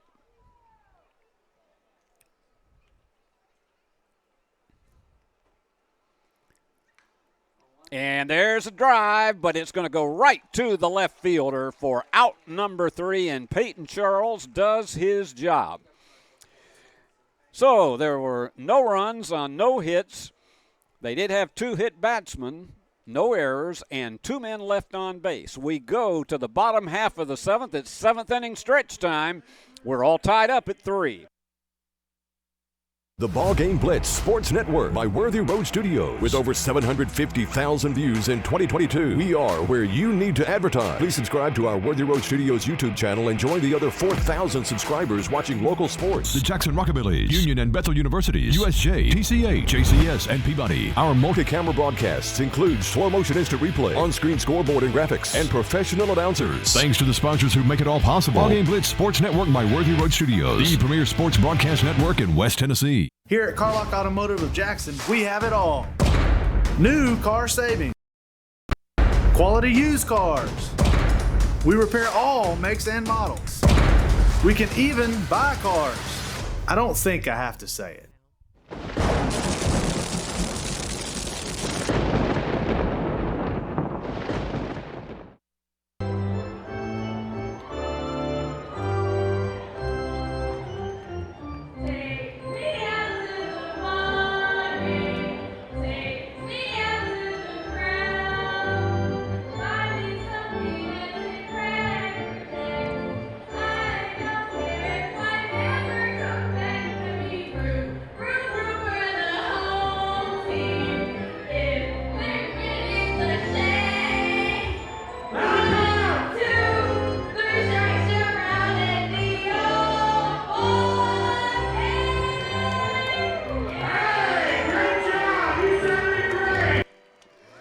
How about that? And now what we need is a seventh inning rally. It's tied at 3. Preston Ford's 2-run homer in the 6th put them there. Now we're at the bottom of the 7th. Eisenhower comes back in for another inning of work.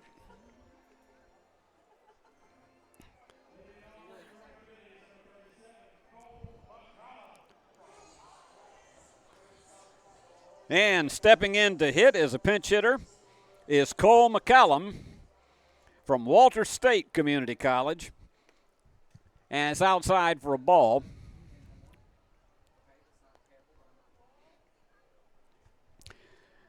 Cole's hometown is just about 8 miles up the road in Medina.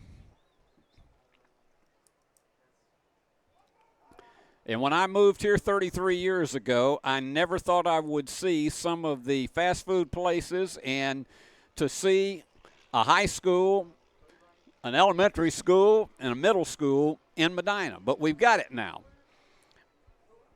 And they are an academically very strong school.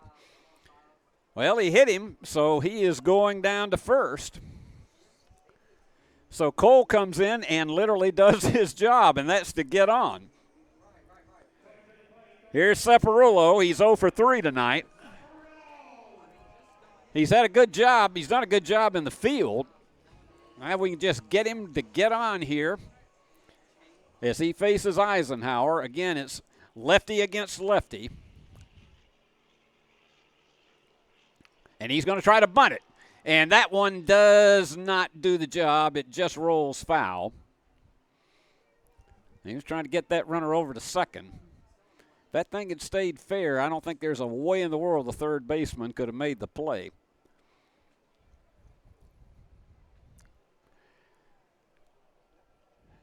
And Blankenship, the designated hitter, would be next.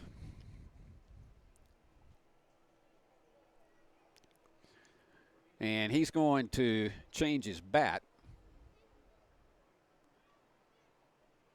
Either that or he's going to put a little bit of stickum on it. And here we go.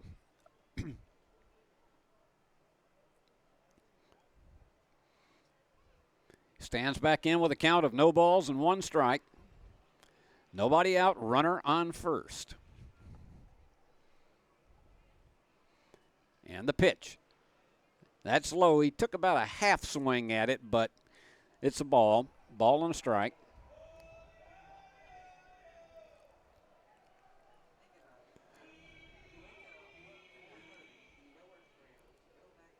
Preston Ford's 2-run homer. It electrified everybody over the Blue Monster in the 6th. Knotted this thing back up at 3. And that one goes down into the dirt, and so he is going to make it down to second.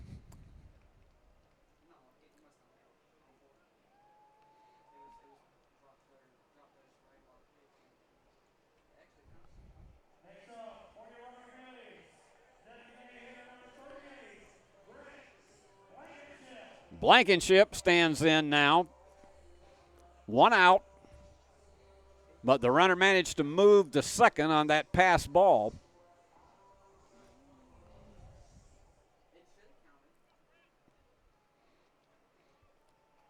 Eisenhower stands in and delivers.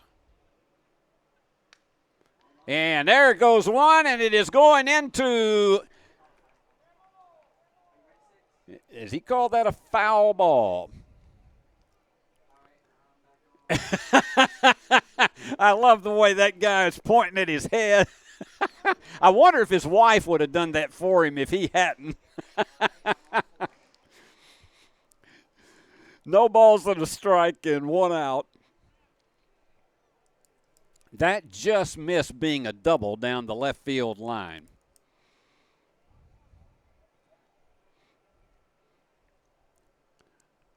And he's going to step back in and change his bat. No balls and a strike for Blankenship, but he's got a runner in scoring position. He's 1 for 3 so far tonight. Garrett Lance will be next.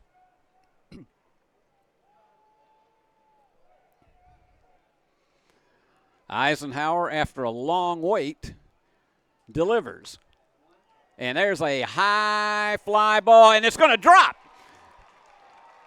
And they're going to fire it in, try to get him at the plate. They'll never get him, and the Rockabillys lead it 4-3 on a bloop single by Blankenship, his second hit of the night.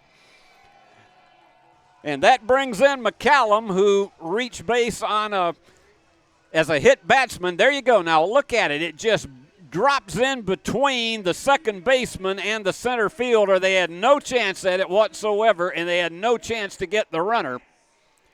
It was a good job of base running because he had to wait to see if that ball potentially was going to be caught. Your Carlock of Jackson Nissan replay.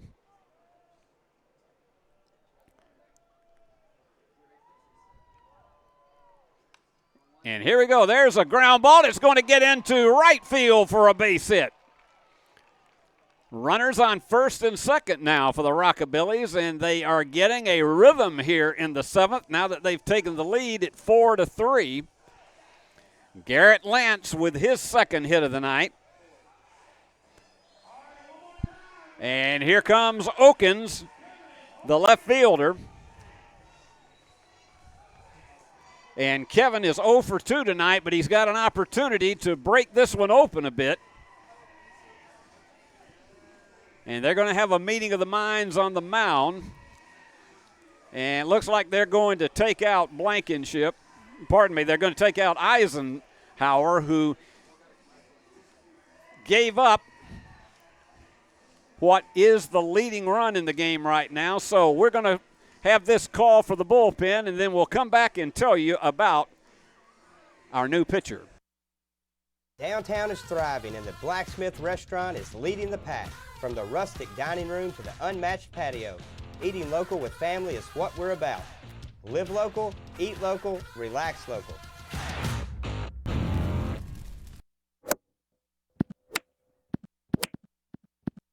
Serving the Jackson area for over 20 years. The name you can count on, Carlock Automotive. Carlock Nissan and Carlock Prestige, Van Drive, Jackson. A damaged electronic device typically costs hundreds or even thousands of dollars to replace. But we're here to show you that there's a better way. CPR is the global leader in electronic device repair, and our services are fast and far more affordable than replacement. Our knowledgeable technicians have experience working with all types of smartphones, tablets, computers and laptops, MP3 players, gaming consoles, and even other electronic gadgets like drones and more. CPR, we save your mobile life.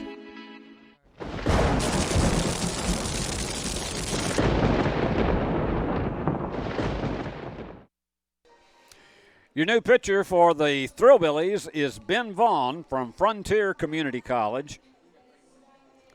He's 5'10", 175-pounder. He's a freshman. And the Rockabillys have taken the lead 4-3. They had 2 straight singles.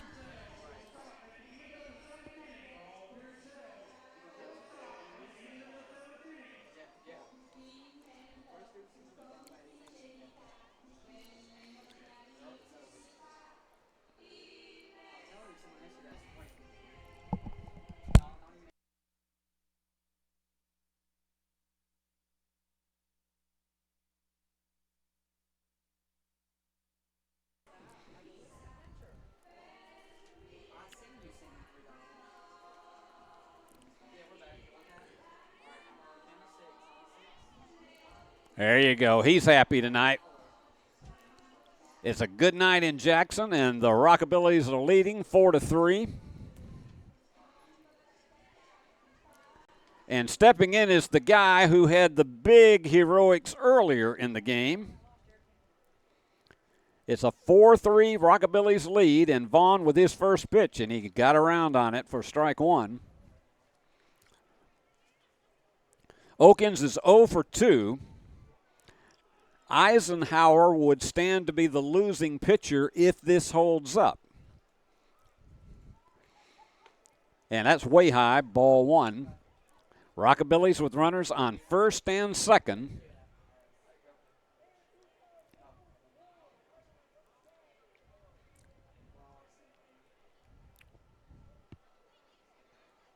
Oakins 0 for 2 tonight. And that one's way outside. And the runners are going to move to second and third. That one was a slow pitch, and it was outside, and the runners just had a big lead, and so now they've got them in scoring position. And Oakins has a 2-1 count.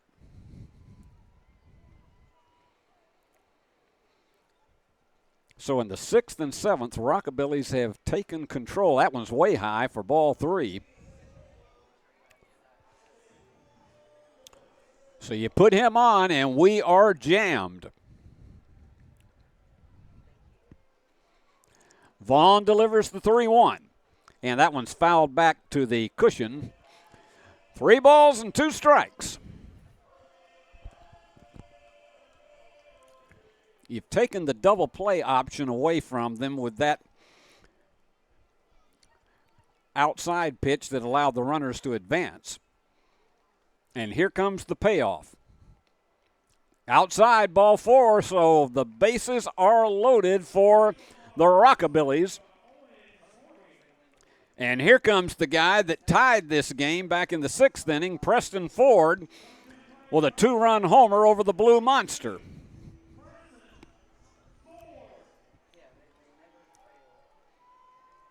Preston 1 for 2, but that was a big one, that 2-run homer. Wouldn't you love to see a grand slam? That one, he got around on it a bit late, and it went foul down the right field line. No balls and a strike. This place would erupt if he would be able to send another one out of here. Vaughn's pitch, and that one's fouled off. So he's quickly ahead, no balls and 2 strikes. And there is a battle over there, and I think the young lady won it.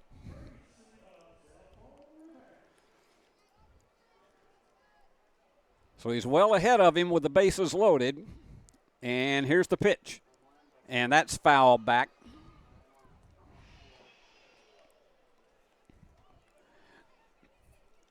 So we stay at 0-2. Ford hit a 1-2 pitch over the left field wall back in the 6th inning.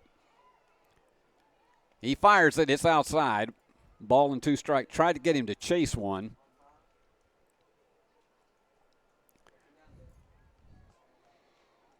Huffstedler would be next. The wind and the 1-2 is up high. 2 balls, 2 strikes. Vaughn's job is to try to keep the Rockabillys from getting any more on the board here in the 7th.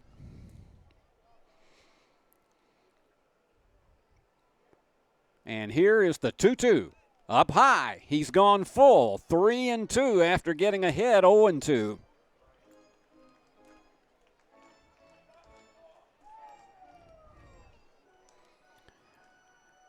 And this is a big one. The 3-2. And that's fouled back. And once again, they scramble for it in front of the jukebox. Ford has hung tough.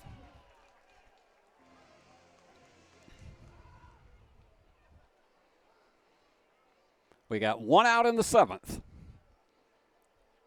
Rockabilly's trying to break this one open. The wind and the pitch. And that one's fouled away.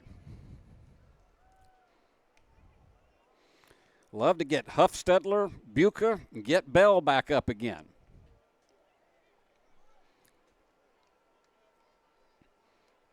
Once again, this is the pitch that Vaughn wants it to happen on.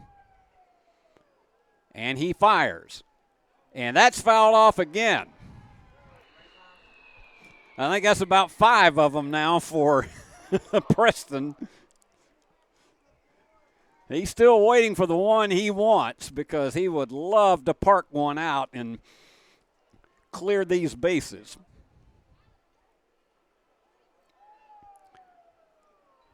The wind, the 3-2, and he went after one outside. Struck him out. That's the 4th strikeout of the evening for Thrillbillies pitchers.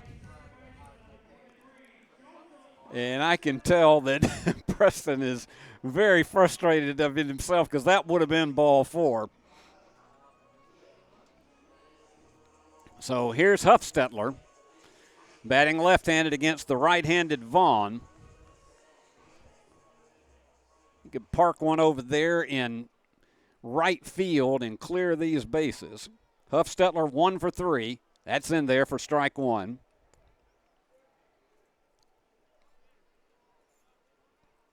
Rockabilly's trailed it 3-1 in the 6th. Managed to tie it on Ford's 2-run homer. And that one, he went around on that one. No balls and 2 strikes.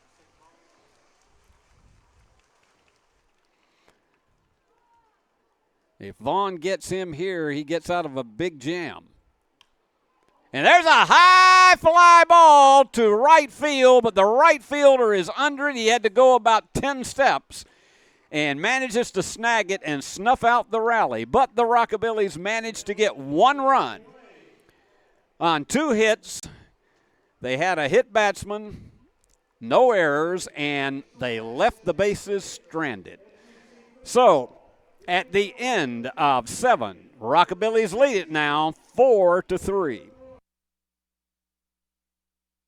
Downtown is thriving, and the Blacksmith Restaurant is leading the pack. From the rustic dining room to the unmatched patio, eating local with family is what we're about. Live local, eat local, relax local. Do you want your smile to say it all? At Elite Dental Care, we'll make you and your family feel comfortable and secure with a variety of services and state-of-the-art care. We offer sedation dentistry that will make your time in the dental chair comfortable and relaxed. Come by and see our newly renovated and expanded office in Jackson or one of our other convenient locations in Trenton or Dyersburg. Trust your smile with Elite Dental Care and let your smile say it all. Here at Carlock Automotive of Jackson, we have it all. New car savings, quality used cars. We repair all makes and models. We can even buy cars. I don't think I have to say it.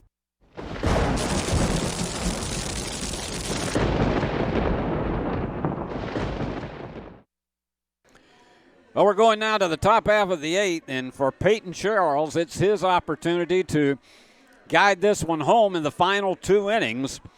He would be the winning pitcher because he would have been the beneficiary of the run in the 7th. So let's see how he can deal with the lineup here in the 8th as he takes his warm-up tosses once again. Charles came in relief of Avery Hastings.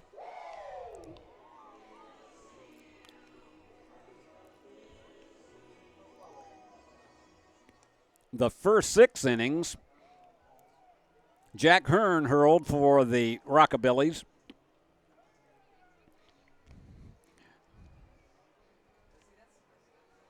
Charles managed to get the last 2 men out in the 7th. And we're about to have Sweet Caroline all over the ballpark at Jackson. I'm not sure how that actually became somewhat of a fight song in a lot of places, but it is all over the country. It's a 50-plus-year-old song. But Neil Diamond still getting a lot of royalties off of that thing. Chase Austin is in.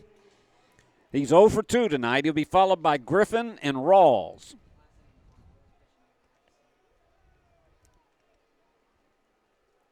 Charles did a good job of getting him out in the 7th. That one's fouled back.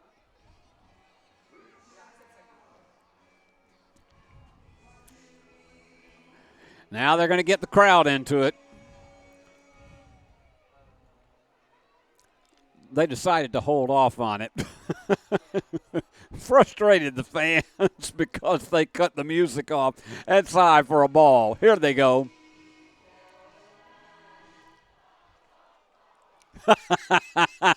They killed the music off of it while the fans continued with their bom, bom, bom. Ball and a strike. Inside. 2 balls and a strike.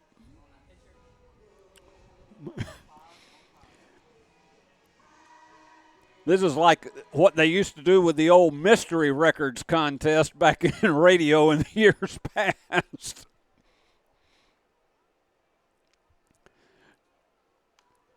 And that one's fouled off. 2 balls and 2 strikes. So, some of these people here in the stands, they love the song, but some of them are so young they don't know who Neil Diamond is.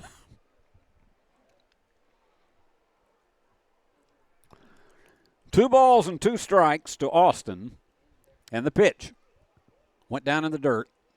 So he's gone full. And this is the pitch where he wants it to happen.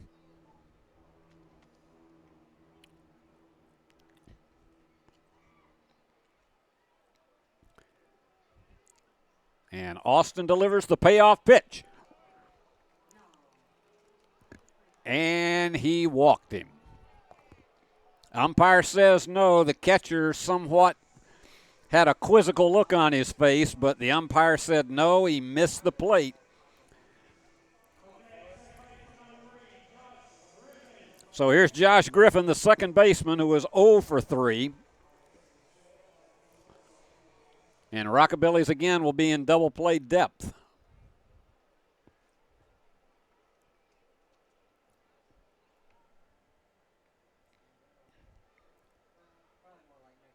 Charles delivers. And that one's down low for a ball.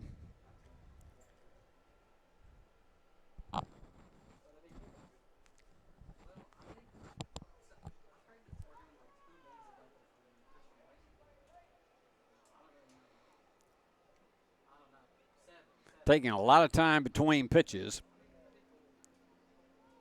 And he looks like he's going to bunt. He's at least showing bunt. And he popped it up. But it went foul into the stands. 1 ball, 1 strike. One of the dangers, if you get a pop-up bunt, that could easily lead to a double play because the runner's going to be moving unquestionably. And if the catcher had snagged that one, they would have nailed him. A ball and a strike, nobody out, and a runner on first. Rockabilly's leading it 4-3 in their final home game of the season. Here's the pitch. And he fouled that one off, a ball and a strike.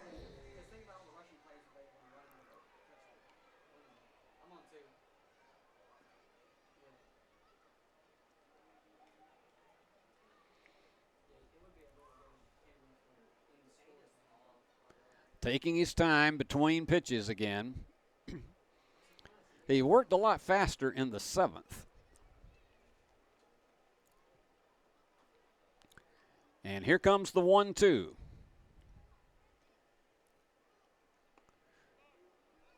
Just missed. 2 balls and 2 strikes. Runner was not taking a very big lead down at first.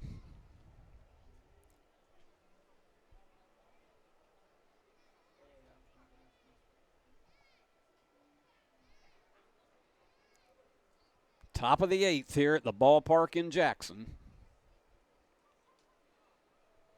And the wind. The pitch.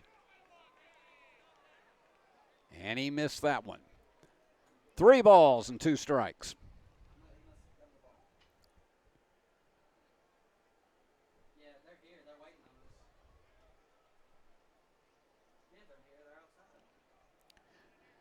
Charles looks the runner back at first. And the pitch.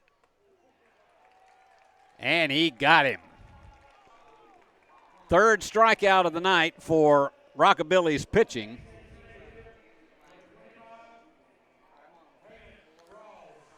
Hayden Rawls, the designated hitter.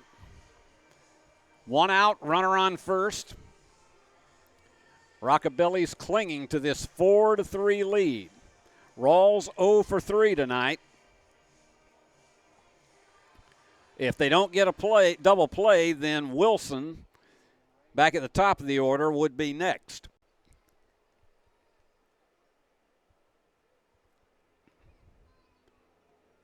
Charles again, very deliberate. Fires, just low. Ball and no strikes. Thrown more pitches in this inning than he did in his previous encounter back in the 7th.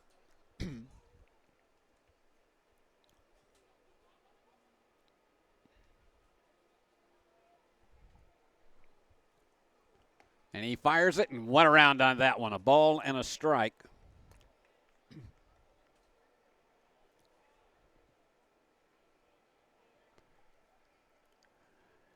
They've held the Thrillbillies to 5 hits tonight.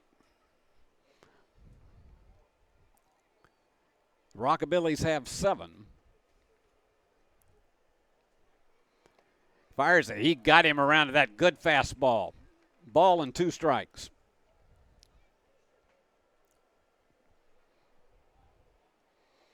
Still a warm evening in Jackson, 80 degrees out on the field under now clear skies here in the hub city of West Tennessee.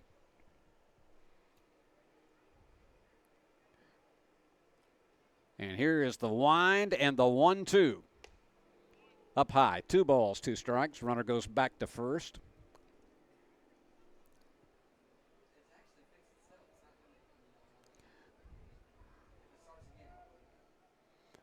Still got a lot of the kids here tonight because they won't be in class tomorrow. Next week is a totally different story.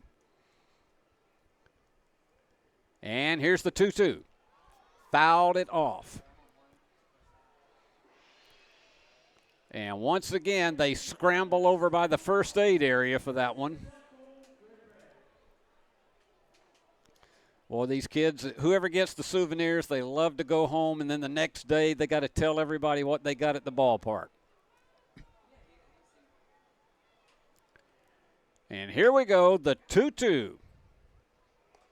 High. He's gone full. 3 balls and 2 strikes. This is a big payoff pitch.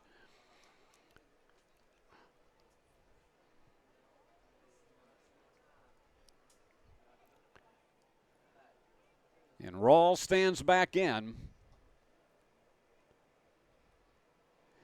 The 3-2. He got him. I think Rawls thought it was low, but it's where it goes over the plate, not where it ends up. And he called him out on strikes for out number 2. Big pitch for Peyton Charles. That is the 4th strikeout tonight.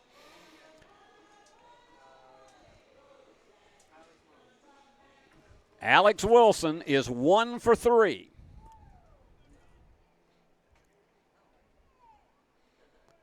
Herbert, the shortstop, would be next. But Charles wants to end it all right here in the 8th.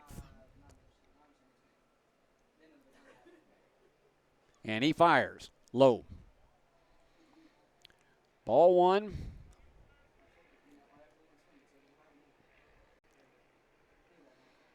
And Austin is still lurking down there at first.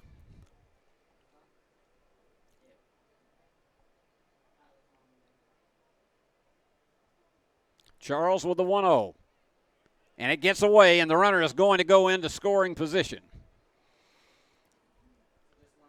That one just simply got wide, and so it puts a little bit more pressure on him to be able to get a ground out or to try to strike him out, but he's behind in the count, 2-0.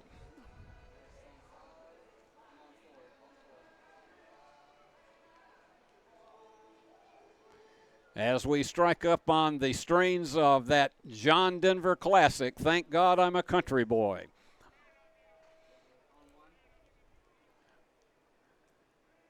So they go ahead and give him, they decide to go on ahead and give him first base, and you can take the option of giving it an automatic walk, so they do that for a potential play at both, well, at second and third and first. So Herbert comes in. He's 0 for 4 tonight, but Charles has runners on first and second, and it's low. He's been missing low, particularly with his fastball. 1 ball, no strikes, 2 out, but 2 runners on now after that intentional walk.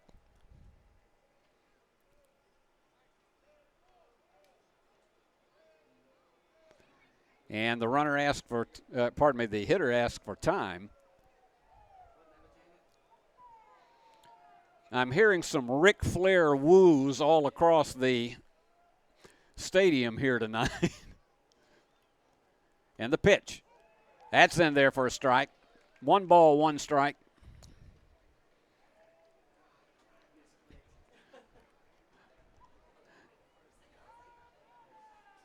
Salute all of our folks here in other portions of the booth for all the job they have done this season.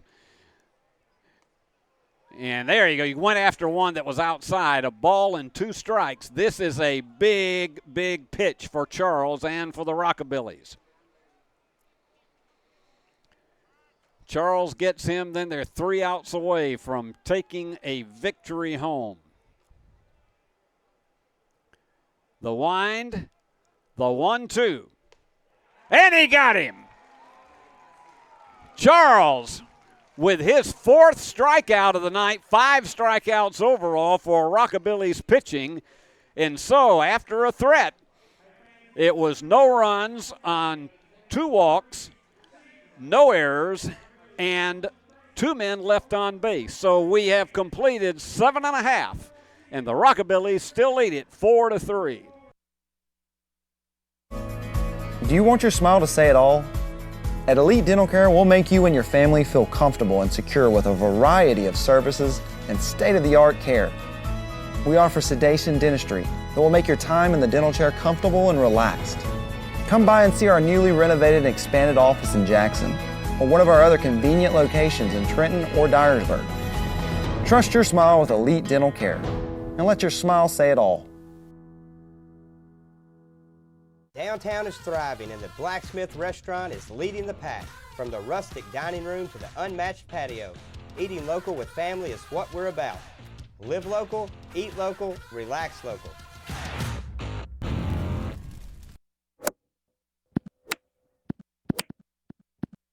Serving the Jackson area for over 20 years. The name you can count on. Carlock Automotive. Carlock Nissan and Carlock Prestige, Van Drive, Jackson.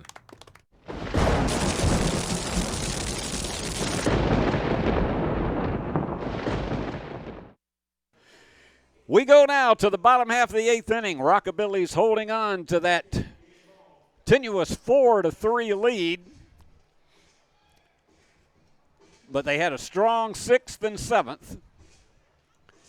And they'll again be facing Ben Vaughn here in the 8th.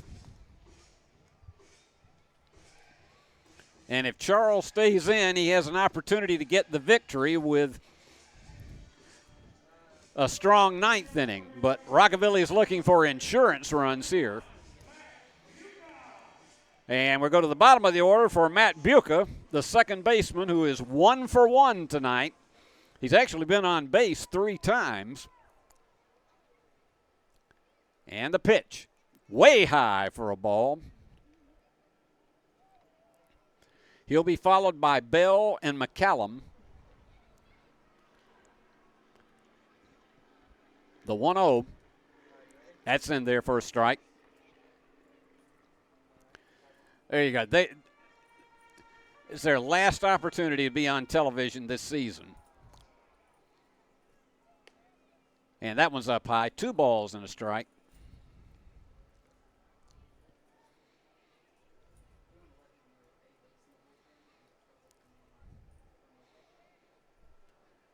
Preston Ford certainly electrified the crowd here tonight. It's 3-1 with that 2-run homer over the Blue Monster.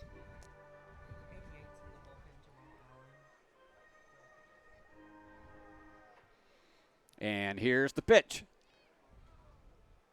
That one goes off, so we've gone full 3 balls and 2 strikes.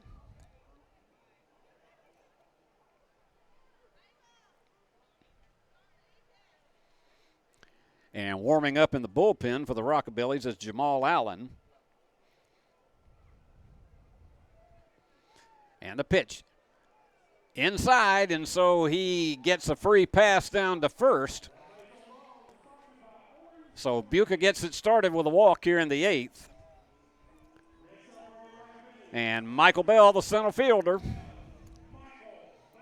0 for 4 tonight, and it's time for him to deliver.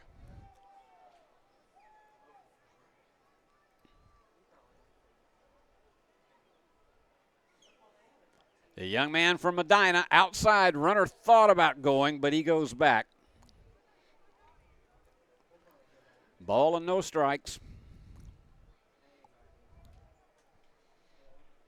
These loyal fans certainly hope to go home happy with one tonight.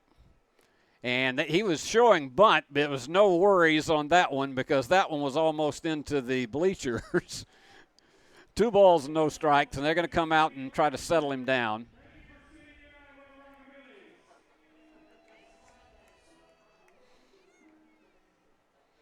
And I want to salute our entire crew. We'll tell you who the names are at the end of the game tonight, but I want to salute our entire Ball Game Blitz Sports Network crew for just a yeoman's job all season long. They've been working as many as 10 cameras here at the ballpark, and led by our executive producer, Paul Schultze. It has been a marvelous season for baseball here for those of you who have been watching on television.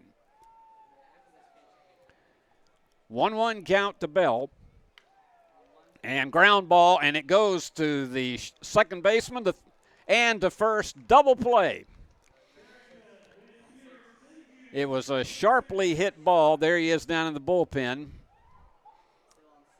Jamal Allen from Dillard University. So that ends one threat, but here comes McCallum.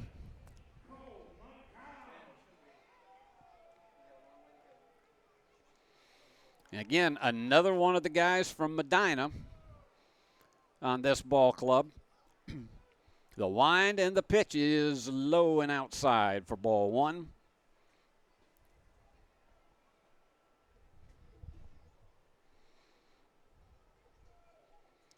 Separulo would be next. That one's high. 2 balls and no strikes.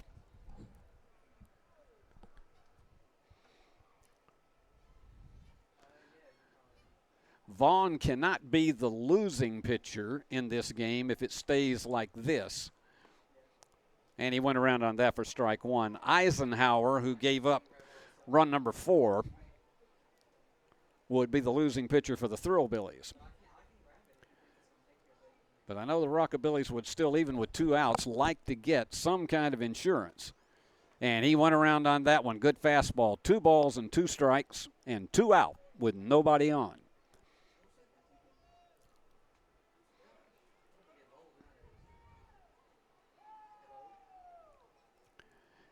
And the 2-2. And he got him on that one. That's the 6th strikeout for Thrillbillies pitching tonight. So there was no runs on no hits. They did have a walk, but he was taken off by a double play, and no errors. And so we got to go hold 'em Rockabillys. We go to the 9th as Jackson leads it 4-3. Do you want your smile to say it all? At Elite Dental Care, we'll make you and your family feel comfortable and secure with a variety of services and state-of-the-art care. We offer sedation dentistry that will make your time in the dental chair comfortable and relaxed.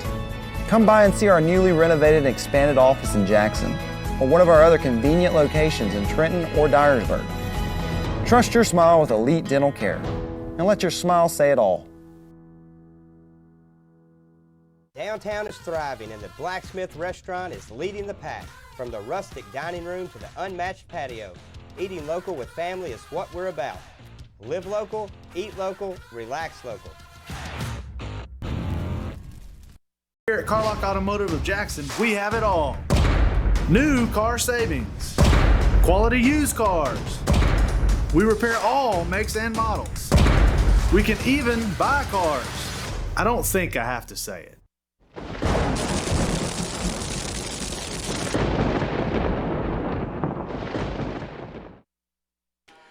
Well, we're going to the top of the ninth. Jamal Allen is coming in. Attempt to save it for Peyton Charles and for the Rockabillys. Jamal is 6'5". He's the tallest one on the Rockabillys roster.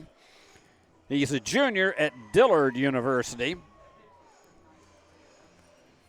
23 years old. And he'll have an opportunity for the save tonight. He is long and lanky. Right-hander, and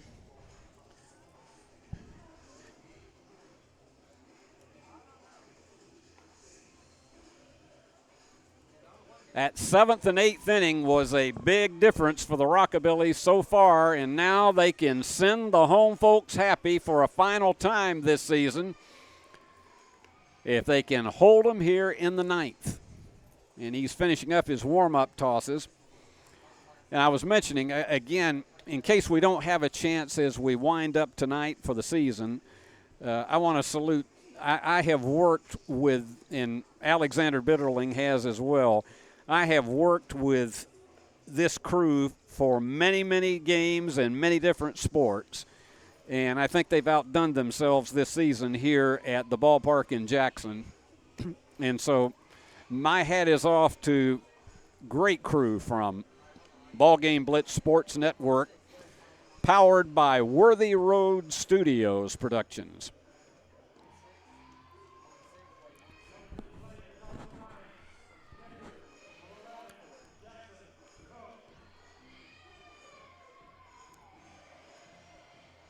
So it is Jackson Cook, the catcher, who is 1 for 1 tonight. He's been on base 3 times.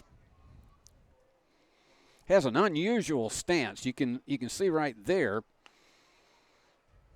It's almost as if he's straight on facing the pitcher.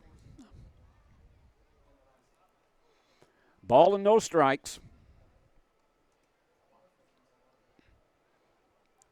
He delivers just up high. 2 balls and no strikes. Monroe and McCoy would follow him. And Monroe's been dangerous tonight. He's 2 for 3. That's outside, 3-0, so he has started out well behind the hitter. Now, they marked that one a strike, but it certainly looked like it was outside. Yeah, now they've changed it. 3 balls and no strikes. I didn't think the umpire had raised his hand. And that one's high fly ball, and he didn't get it.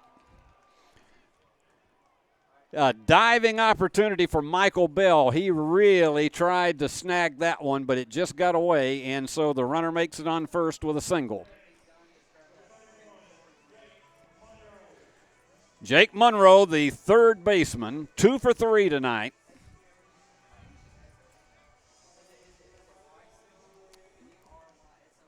He has been dangerous in this game this evening.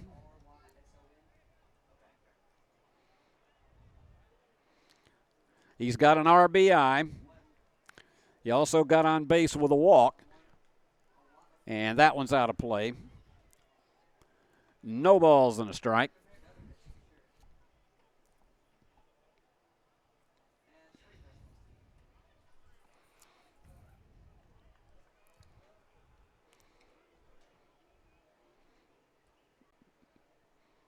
And Allen steps off the mound and makes his way back. Possibly trying to settle himself down. Ahead in the count, 0-1 with a runner on first. We're in the 9th. Rockabilly's trying to hold on to this 4-3 lead. And that one's going to get away from the catcher. So you got a man on second now in scoring position.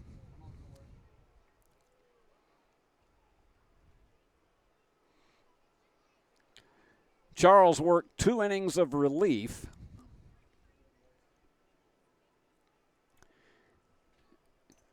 And if Allen can hold on for a save here, Charles would be the winning pitcher.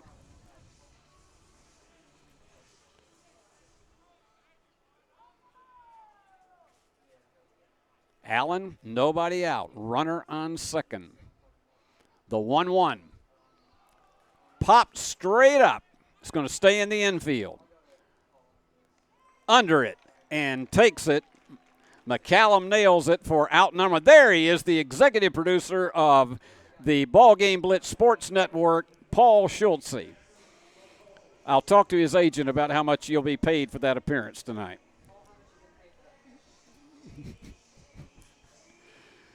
One down, Jackson McCoy. 0 for 4 tonight. He would love to be able to deliver one to tie this game. Allen looks the runner back at second.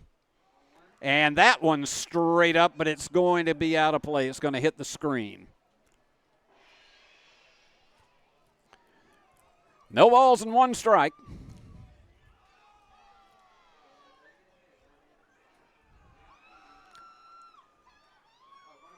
They just want to try to get him in a ground ball or a strikeout, whatever he has to do to get out of this one.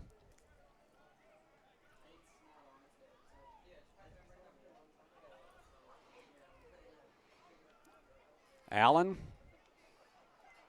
the wind and the pitch. Catcher held it an extra bit of time, but he didn't get the call, so it's a ball and a strike. McCoy would be followed by Zimmerman.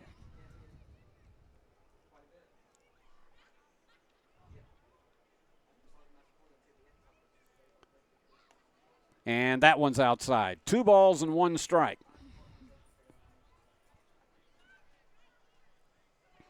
No activity right now in the Rockabilly's bullpen. Here comes the 2-1. And did he go around? Yes. 2 balls and 2 strikes. A little bit of a delayed call, but they said yes, he went around. So it's 2-2. 1 out, a runner on second for the Thrillbillies.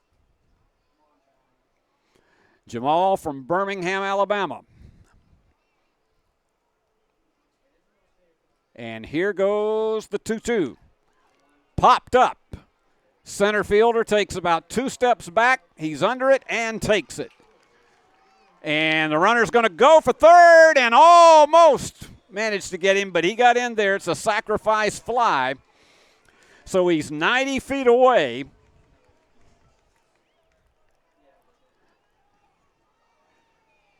And 2 down. And wait a minute. They're saying ball game. Apparently, they said he did not tag up. What a finish. Can you believe it? They said he did not tag up at second base, and so they go back to second. Ball game is over. Rockabillies have won it 4-3. How about that for a finish? And you see some stunned Thrillbillies walking off the field. And the manager is following the umpires. You can see him in the upper left-hand corner of your screen. He does not like it a bit. Well, that is the most unorthodox finish to a home season that you may have ever seen, but the Rockabillies have won it 4-3. Oh, my goodness. Well, they were down 3-1 in the 7th, and Preston Ford socked a 2-run homer to tie it up at 3. And then we got into the 8th inning. And that's where it really began to come together for the Rockabillys as Huffstetler got a single to bring in what turned out to be the winning run and to win it 4-3 for the Jackson Rockabillys in their home finale. The losing pitcher was Ben Eisenhower, who gave up that 4th run. The winning pitcher was Peyton Charles. And the save went to Jamal Allen on that rather unorthodox end to the game. You just rarely ever see something like that happen on a call on the 3rd out of the game. But they apparently said it's it because he did not actually tag the bag as he came on into 3rd, and game over, and the fans are getting the wonderful opportunity now to run the bases. The kids are allowing them to go run it. And that winds it up. And it winds up the home season for the Jackson Rockabillys, and it's a happy way to do it. 4-3 as they take home this first year in the Prospect League. And once again, I want to salute Lisa and Dennis Bastian for the job they have done in bringing this Prospect League to the ballpark at Jackson and making themselves a part of the community as well as just being the managers of this team. I want to again salute Alexander Bitterling, who for most of this season has been your play-by-play announcer, and he was away tonight because his brother is getting married. So Steve Beverly has been sitting in tonight to join you for that. And I've had a pleasure here, and what a way to end the season here at home. They've got a couple of games left on the road against the Thrillbillies to wind it all up. But they won it 4-3, and the fans get to go home happy tonight. So let me show you right now as we flip back over here. This is some of our crew, and you see right here, I'm going to move out of the way so you can see Summer Sturgis. She is our, there you go. We got some folks visiting us here in the booth. Summer Sturgis is our producer, and you've already seen he's trying to get some stuff out of here. Our executive producer, Paul Schultze, there he is right here. He is the head of the trucking company right here, and so that's the way it all winds up tonight. And our crew and our producer tonight has been Summer Sturgis. Our director is Christopher Reasons. And we've got a terrific group of people here who have worked all season long on our crew here on Prospect League TV. I've worked with many of them for a few years now, and I know how outstanding their work has been as they've been on as many as 10 cameras around the ballpark at Jackson to bring you all of this action that we've had. And particularly for those of you who have tuned in who might be mothers, fathers, grandparents, uncles, aunts, you're related to these players in any special fashion who have watched us here on Prospect League TV. Thanks for being with us. We appreciate it very, very much, and we're glad we could bring you these games from right here in Jackson, Tennessee. So I think it is time to wrap it up for the evening. Rockabillys won it 4-3, and let's tell you about, there we go, as we wind it up once again, as you get one last look at the fans trying to enjoy running around the bases. And we'll tell you once again, tonight our game has been produced by Summer Sturgis. It was directed by Christopher Reasons, even though somebody else's name is up there. And I've been your play-by-play announcer. And on camera tonight, I want to salute them, Eric Inman, Christian Bryson, and Andrew Burris. And once again, the executive producer of Worthy Road Studios and the Ball Game Blitz Sports Network is Paul Schultze. I'm Steve Beverly, and for all of us working the Rockabillys this season, this is Steve Beverly saying, so long from the great hub city of West Tennessee.